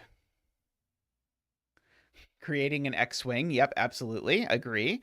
So one of these two is 4, which with this 4-8 combination gives me all the 4s in these two rows, which makes that a 5.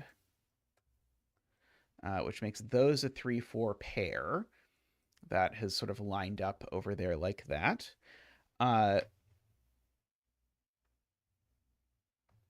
That's true. I can pencil mark this as 7, 8, 9, and that will maybe make it feel slightly more visible. Right.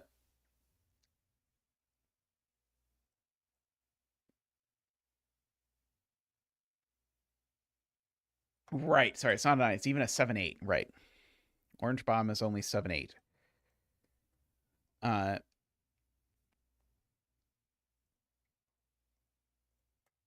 Same with that one. Let's see.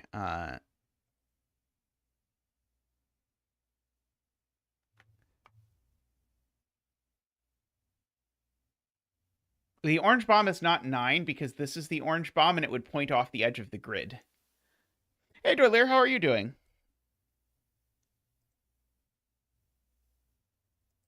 Yeah, these are both orange circle, right? So they are 7, 8. Would rule out 8 if true. Right.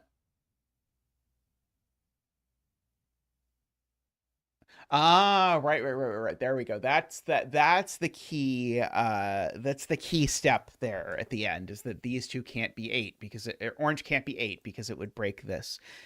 I'm doing pretty good. My school is finally done, so I appreciate that. Let's see. So therefore, red circle is 9. There you go. Great spot there with the with that D-web. Let's see. That is 9, and so the imposter bomb was 8. Let's see. I've long said that I really regretted making you have to color the bombs to do this because I thought it would be cute when I made the puzzle, but then it was kind of annoying in practice. But I think it actually, now that you have the pen tool, I regret it slightly less. So of course I still regretted it at the time because at the time that technology didn't exist. But now it actually works out a little bit better in terms of that. I was right about orange being 7 in a total twist. Okay, so these are a 5 and an 8 in some order. Let's see, what are the digits left in this column? One of them is a 5, and the other is a something. The other is an 8. So these are also 5, 8, I think.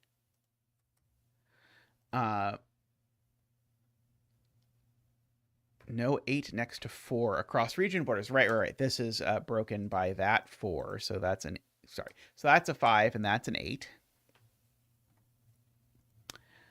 So that's my black splash here. Let's see. This column is still also missing 2 digits, one of which is a 5 and the other of which is a something. The other which is a 9. Okay. this brown has both a 5 and a 9 because 9 is one of these bombs, we now know. And it has a 5, so this is not brown, at the very least. So that... Oh, and this isn't brown either, for the same reason. And ergo, this is brown. Let's see, what digit is brown missing? 1, 2, 3, 4, 5, 6, 7. This is an 8. This is my imposter digit. Okay, so that is a 5. And now the world, I think, is going to come tumbling down because now that's an 8. That's a 4. That is an 8, which makes that a 4 and a 5, which makes that a 9 and a 5, which makes that a 9 and a 7 and an 8. Okay, so 9 is the red bomb. 7 is the orange bomb. 8 is the black cell. This is now the gray bomb. Oops, sorry, not with a flash, not with a flash. This is now the gray bomb. This is now the red bomb. This is now the gray bomb. 3, 9, 3, 4.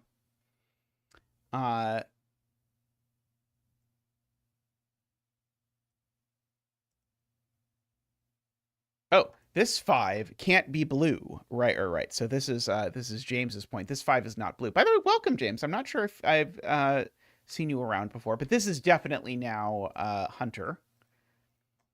Okay, and so that makes this 5 red. And now this is done, right? 1, 2, 3, 4, 5, 6, 7, 8, 9. Yep. What up, up? Okay. Oh, this 9. Glad you're enjoying it. Okay, yeah. So now by connectivity, this has to be Hunter, because if I try and put this in blue, I have separated Hunter into 2 pieces. So, and we don't want to do that to poor Hunter. We like Hunter. So we'll put that there. Okay, and so now likewise, actually, I guess I should just say now Hunter is at 8 cells, so Hunter can't reach either of these, so those are blue. And therefore, this is the last cell that Hunter gets, and so therefore this is blue. Oh, I didn't actually finish the border. Sorry about that. Okay, 3, 4, 5, 6. This is a 7. 1, 2, 3. Okay, this is a 4, I want to say. And this is... I was briefly terrified it was a 2, and then I'd broken the negative constraint by accident. 2, 3, 4, 5, 6, 7, 8. Oh, this is the 9. That's the red bomb. Okay, the 7 is a bomb, right? I should mark the 7 as being a bomb. I have to say, I liked this puzzle a lot more than I remembered liking this puzzle, which is, I guess, a good thing. This is this was the puzzle that so this puzzle was in CTC's Greatest Hits Volume 2, and it was one of the ones of mine that they picked that I was like, that one? Really? So it probably was not the one I would have picked, but how old is this puzzle? When was this puzzle published? Let's see. This puzzle was published on the 27th of December, 2021. So not quite 4 years old.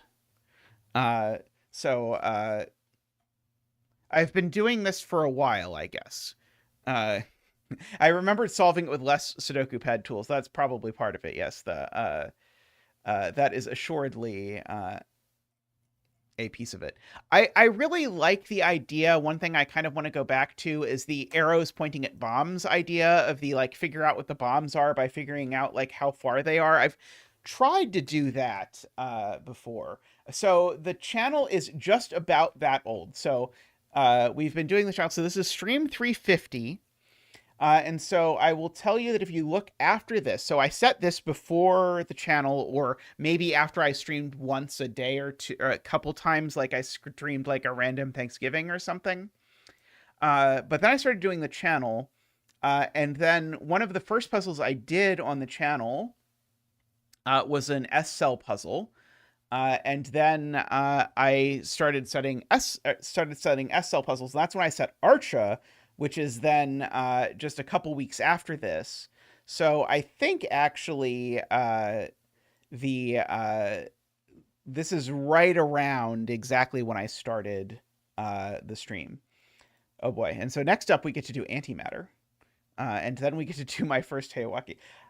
Wow, that's weird. Okay, so funnily enough, okay, we're gonna do my first Hayawake real quick because I see that in the spreadsheet, and I made this like forever ago, so I'm curious what on earth happened with this. I guess this is a Hayawaki because of this. The first stream was November 6th, 2021. So yeah, so we're finally like right in there. Okay, so I set this like a million years ago. This was the first pencil puzzle I set by far, because I kept like doing pencil puzzles and enjoying them. And then I kept not being able to set them when I tried to. So the way that this works, we might have solved this by the time I'm done explaining what the rules are here. You need to shade some cells. The cells you shade can't touch.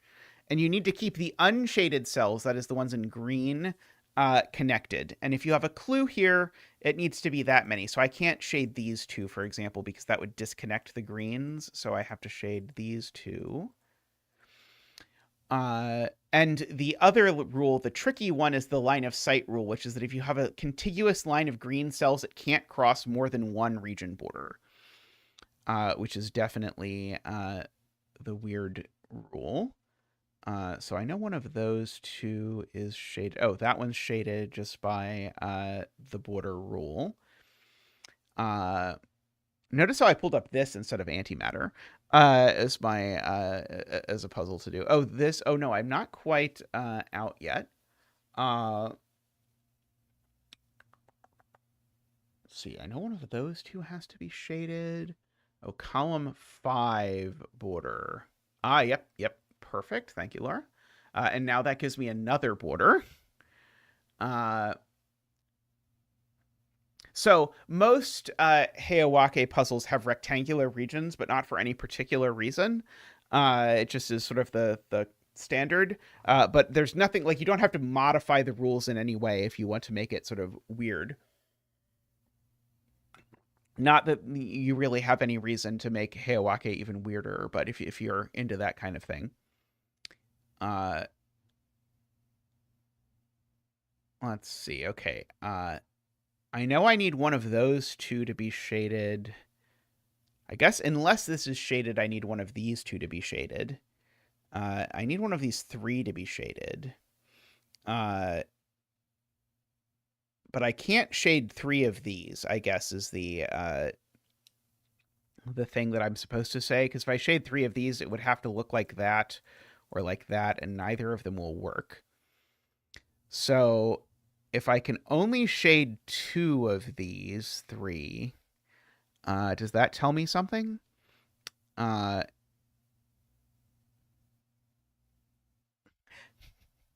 only did one 24-hour stream. I might do some sort of extended stream at some point, although I like the Let's Play format of the videos, so I'd be a little worried about doing that, but I kind of want to like do just a long stream of like Lingo 2, which I haven't started yet, but that I would like to do.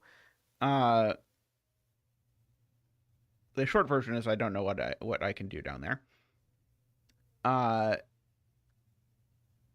Only one shaded in here. Oh, this is no, sorry, this is not shaded by the border. I got excited. Certainly need one of these two to be... I can't shade this one, because if I shade this one, I'm then obligated to... Wait, is that even true?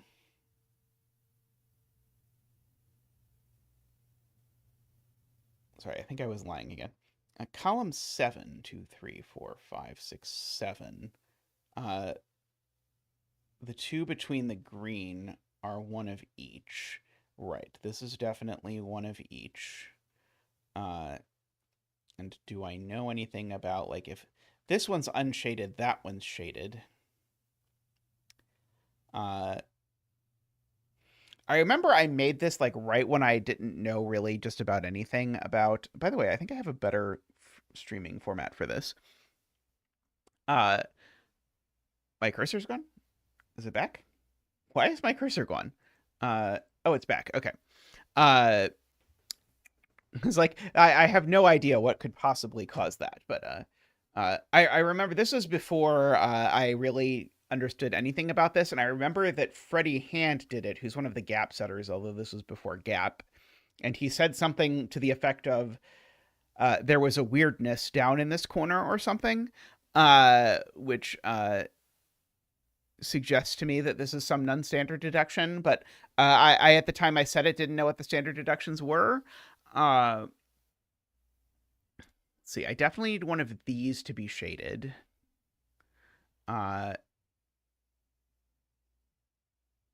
Weird. Okay. Can I shade this cell, I guess, is my question. I would have to shade this cell if I did.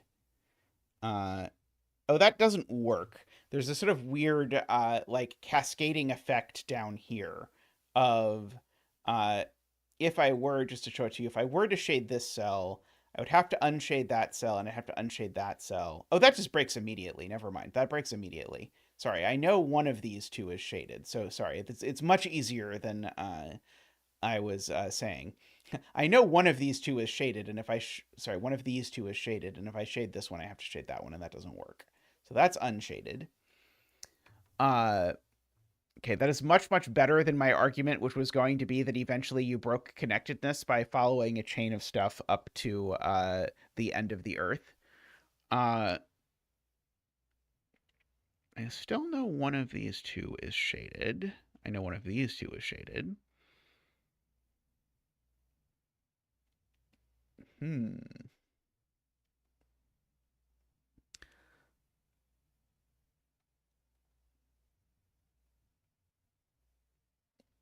This one is very weird to me. Like, what is it doing? I don't know.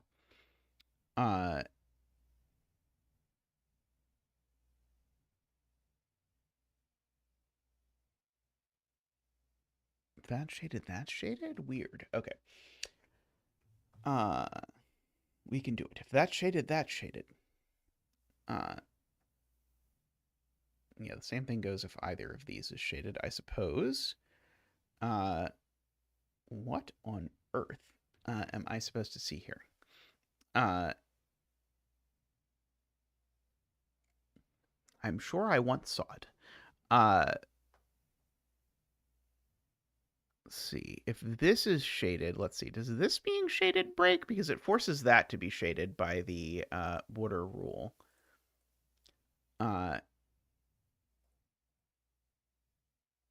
Does eventually.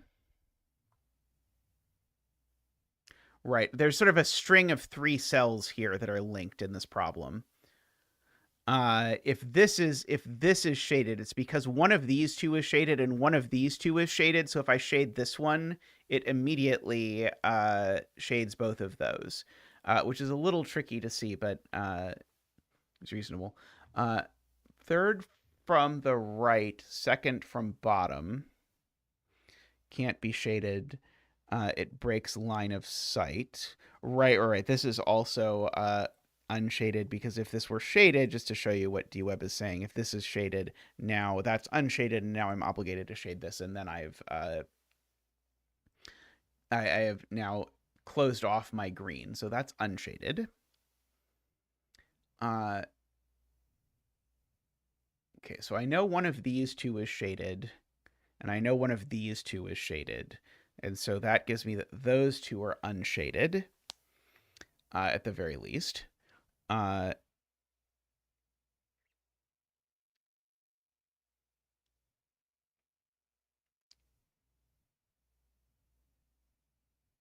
that's shaded, is that a problem?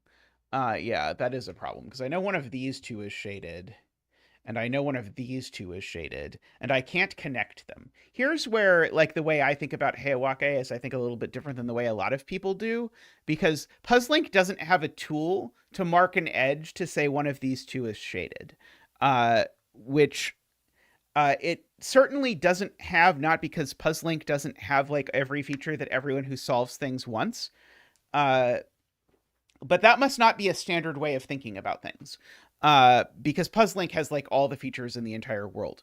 But I need to shade one of these two, and I need to shade one of these two. If I shade this, that definitely connects to the edge, so that's unshaded. And ergo something.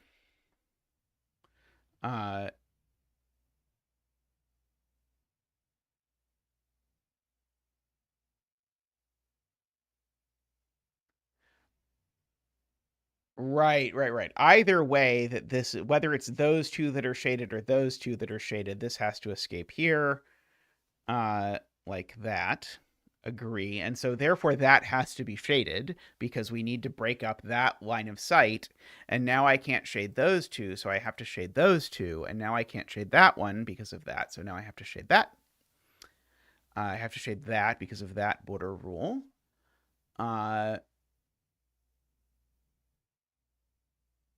Let's see. Okay, that feels like progress. Oh, I have to shade this, actually, because of that border rule. Got to do that. Got to shade that, and so that's my application of my one clue that I get to use. One of these needs to be shaded, and it's not that one. And now this row needs that one to be shaded. That's unshaded because this needs to get out, so that's shaded. And that's shaded by border rule. Oops, sorry, by border rule. That's green and that's green because of connectivity. So that's shaded by border rule. That's shaded by border rule. That's unshaded. That's shaded by border rule. And that's shaded by border rule. We did it. It's funny, I was going to ask someone, hey, I don't have any idea how to put things into Puzzlink. But apparently past Zeta, like 4 or 5 years ago, Zeta knew how to put things in Puzzlink. But present day Zeta does not, and has no recollection that he ever did, apparently. Alrighty, let's see if we've got a 6x6 that we can dig into. I bet we do. By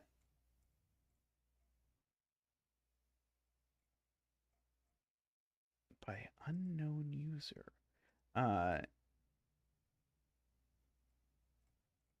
Let's see. 0 rooms.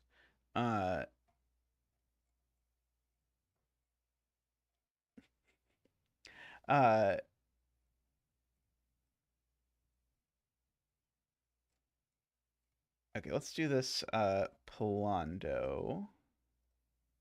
This is a Polando and Kitiara. It's a non-consecutive Renbon. A combination I set very early in my setting career, actually, but not a 6x6. Oh, I should switch back to the version that actually fits on the screen, huh? Probably preferable. Okay, so we have standard 6x6 Sudoku rules, and we have non-consecutive. Orthogonally adjacent digits do not contain orthogonally adjacent cells do not contain consecutive digits. And then we have our Renbon, which need to contain a string of consecutive digits, but importantly, in any order, because otherwise we would have difficulty with making the thing work.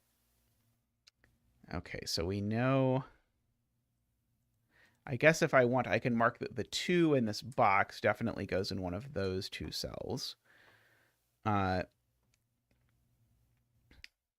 see.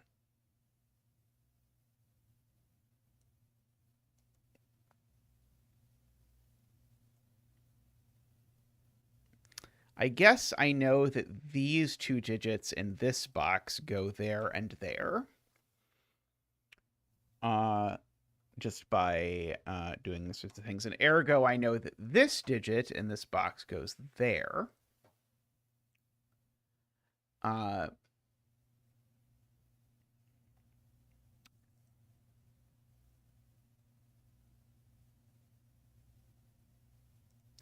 I should have looked for that. Very nice. This sees the entire length 5 renbon, DWeb points out. And so this is definitely a 1 or a 6, because it's not on the renbon, which means everything else is on the renbon, which I guess I already kind of know by process of elimination.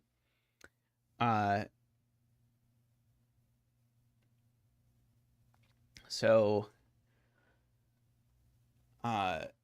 the 2-5 that goes with this within this box, I guess I know isn't there or there, but it would, if this is a 1, it would certainly make a lot of sense with that. Yeah,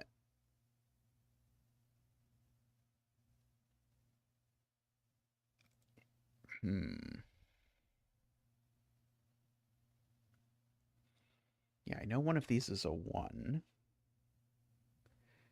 So it's the interior digits that are the trickiest. Like, I guess if this is a 2, does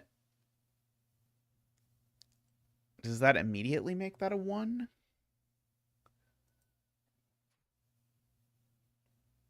Let's see.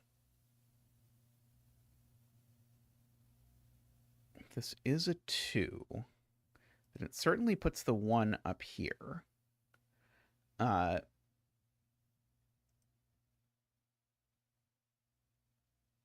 Let's see. 2 column 2 and row 2 column 4 are 2 and 3.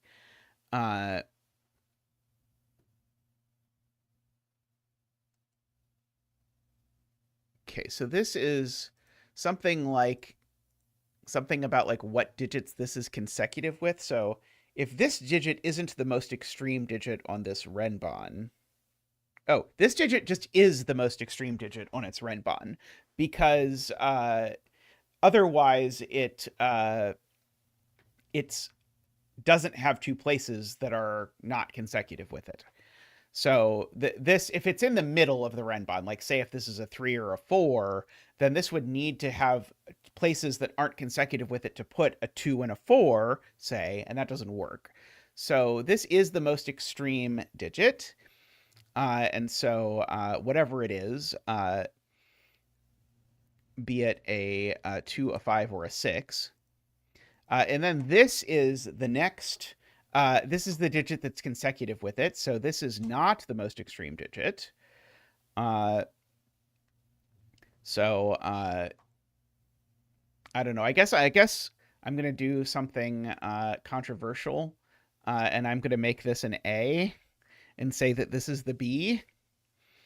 And now the B is also consecutive with the C, which is going to go in one of these 2 cells. Like that. And then we've got a D and an E to place, and the D and E have to not... Oh, sorry. The D and E just have to not be adjacent, and nothing else is adjacent, right? Okay, so then there's a... This is a D or an E, but who knows which one? I don't think I know. And these are C, D, E. Okay.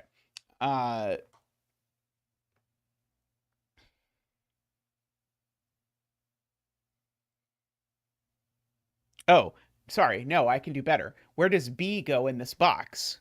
B in this box goes here, because B can't be next to C anywhere in the puzzle, not just along the renbon, which means this isn't where the C goes, which means this is where the C goes. And now we've got D, E, and we've got one more letter.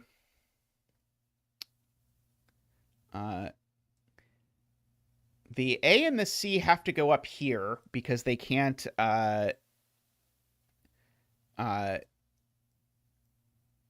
do I know that F can't go next to E? Because F maybe A is 2 and F, or sorry, maybe A is 1 and F is 6, or the other way around, right? I don't think I quite know that yet. That's why I didn't call this F, is because I know that A, B, C, D, and E go in order alphabetically, which is why I used them. And I don't know that about F. I do know one of these is F. Let's see, we've got A, C. Okay, and so this is a D or an E. And one of these is F. So, I mean, I guess I do know that this is a 1-6. I guess that's one thing I can say for sure.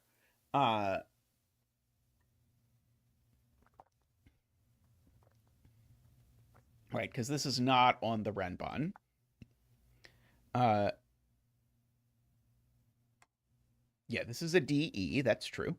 Not a DW.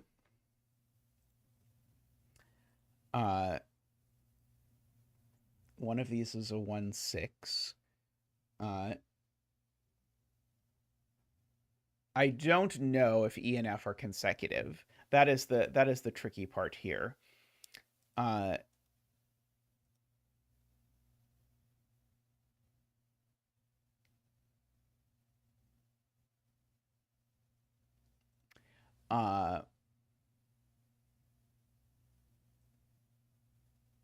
I know this D, E, and F aren't consecutive, because this DE shows up next to F over here.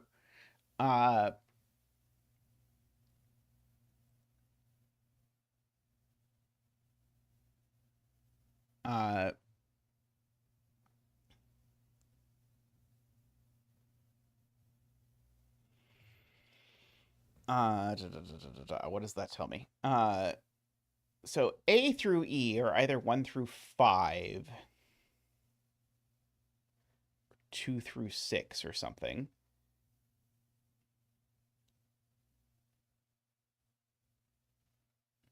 It is true. A is not 1. So either E is 1 or the 1-6 is 1.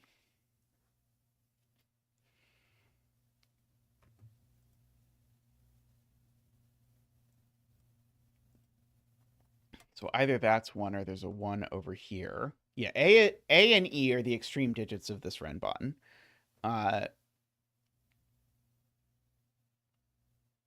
So they could be 2-6, or they could be 1-5.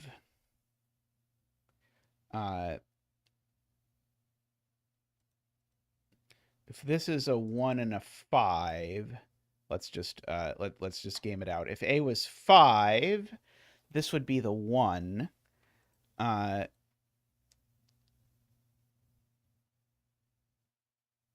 would be the 4.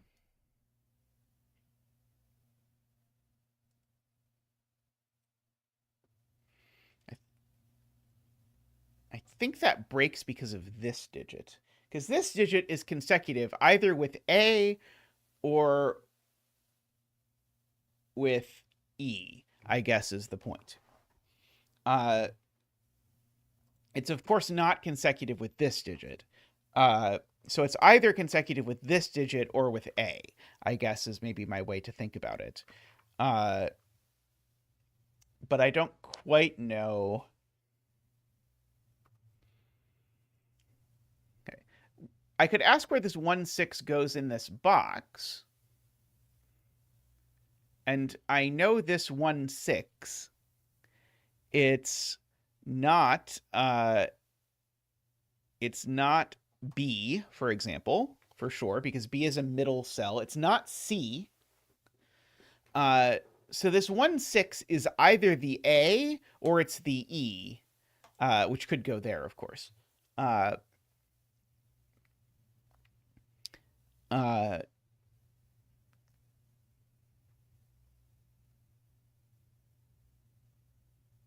But I don't quite know what to do with that. Yeah, it's the case where this is an E, I think, that we end up under real pressure. But I don't think we're prevented from this being an E to the best of my ability to determine it.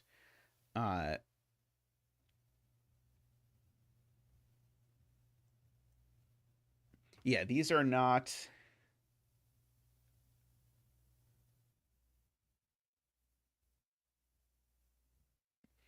Maybe they could be a 1-6 pair?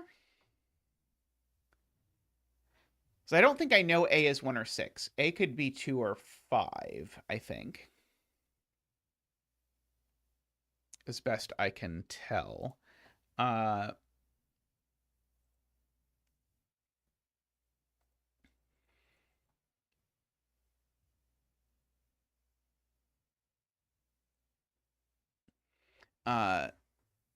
I wonder if I'm supposed to now look at my letters over on this Renbon.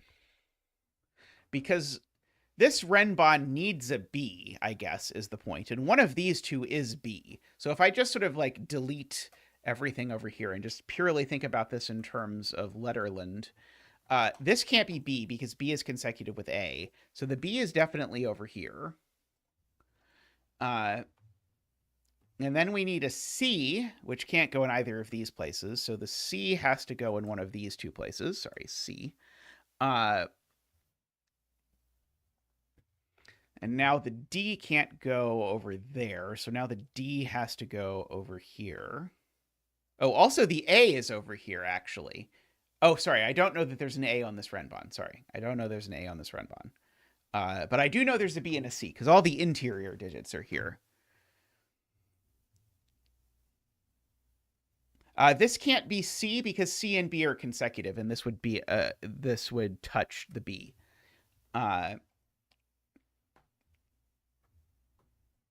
Okay, I do know there would be a D over here. For what it is worth.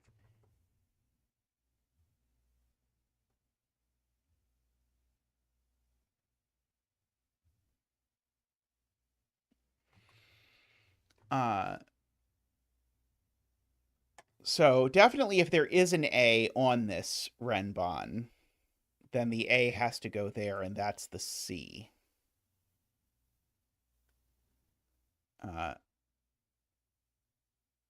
But I don't think I know that. I feel like I should be able to get slightly more out of this.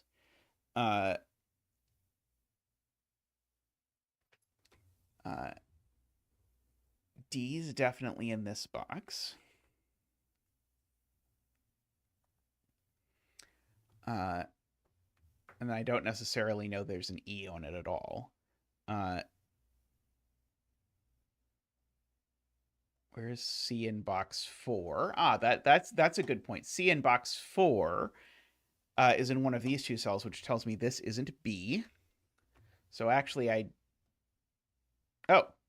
just know where B goes. This just is B, right?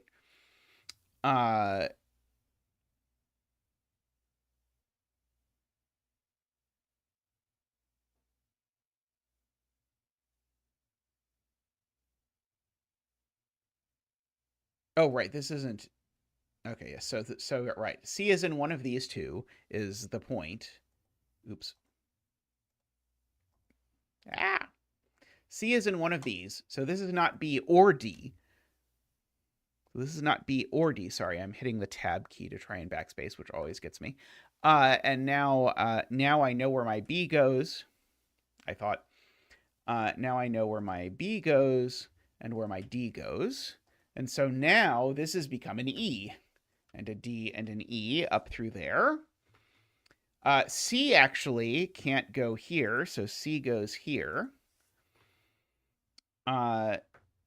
C can't go next to D. So that's a C. So now that's an A, and that's a C.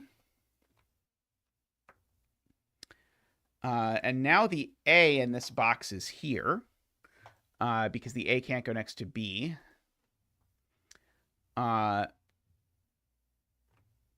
That's a D.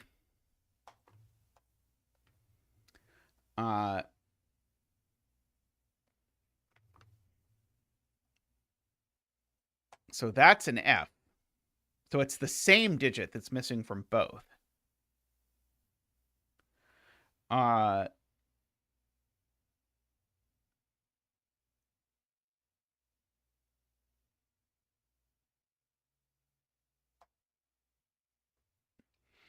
Yeah, so this is missing. This is the same digit that's missing from both.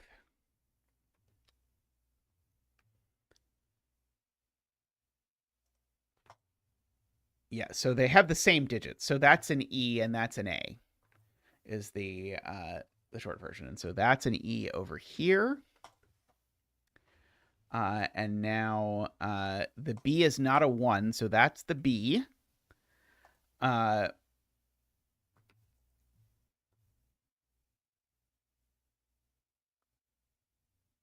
And that's the D. And so therefore that 1, 6 is there and it's a 1. Okay, so that's a 1 and that's a 1.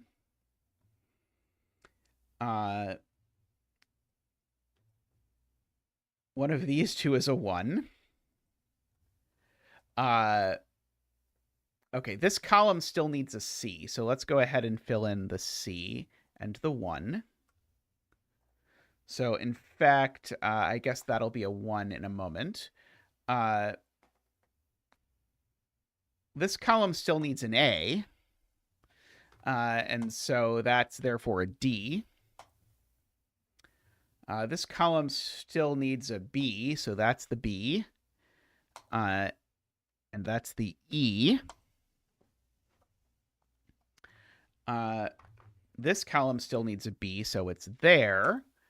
So that's the E. This column still needs an A, so it's there. So that's the D. And this column still needs a C, so it's there. And so now we can run through this. So that goes 1, 2. All the A's are 2. And so now all the B's are 3. All the C's are 4. All the D's are 5. And all the E's are 6. That was very lovely. Very nice there to Polando. And Kitiara, I believe. Yeah, the rare, that was like the perfect use of the letter tool. I usually don't find the letter tool to be the correct tool for the job, but this was exactly the time where the letter tool was the right tool for the job. Because letters have an order, numbers have an order, and it all worked out. Alrighty, I am going to wrap up stream there for today. Thank you, everyone. I've had a good time. Hopefully you have had a good time as well. If you are craving more me, I do have both the Let's Plays going. I'll have the Invitation to Puzzles series starting up probably sometime this week, but maybe if not that, the next. And I will be streaming again on Tuesday as well. So thank you, everyone. It definitely didn't have to be. Sometimes you get lucky. Welcome back to DWeb. Welcome to James. Great to have some new folks and some old folks in chat. Thank you, everyone who supports the stream. If you want to support the stream, as was done earlier by João, thank you very much for that, João. You can always do that by going to YouTube on some non-Apple device and clicking the little $sign and doing whatever thing you would like. Or Patreon is available. Of course, giving out gift subscriptions. The other viewers greatly appreciate the gift subscriptions, so that is a fun way to do it. But if you want to subscribe yourself, then you always have access to the fancy little Zach emotes, which the little prima donna that he is, he loves to see. As well as all of those sorts of things. At various levels, you get things like voting on what puzzle we start with and that kind of thing. So anyway, so see everyone soon. I'll be back Tuesday. That's all for now. Last but not least, let's thank the Turbines, Daniel, David, Franco. By the way, thank you, Phantasm. Welcome to you as well. Great to see you. Nell, Nordy, Plonktime, and Tyson. Thank you all so much. See you all real soon. Bye for now.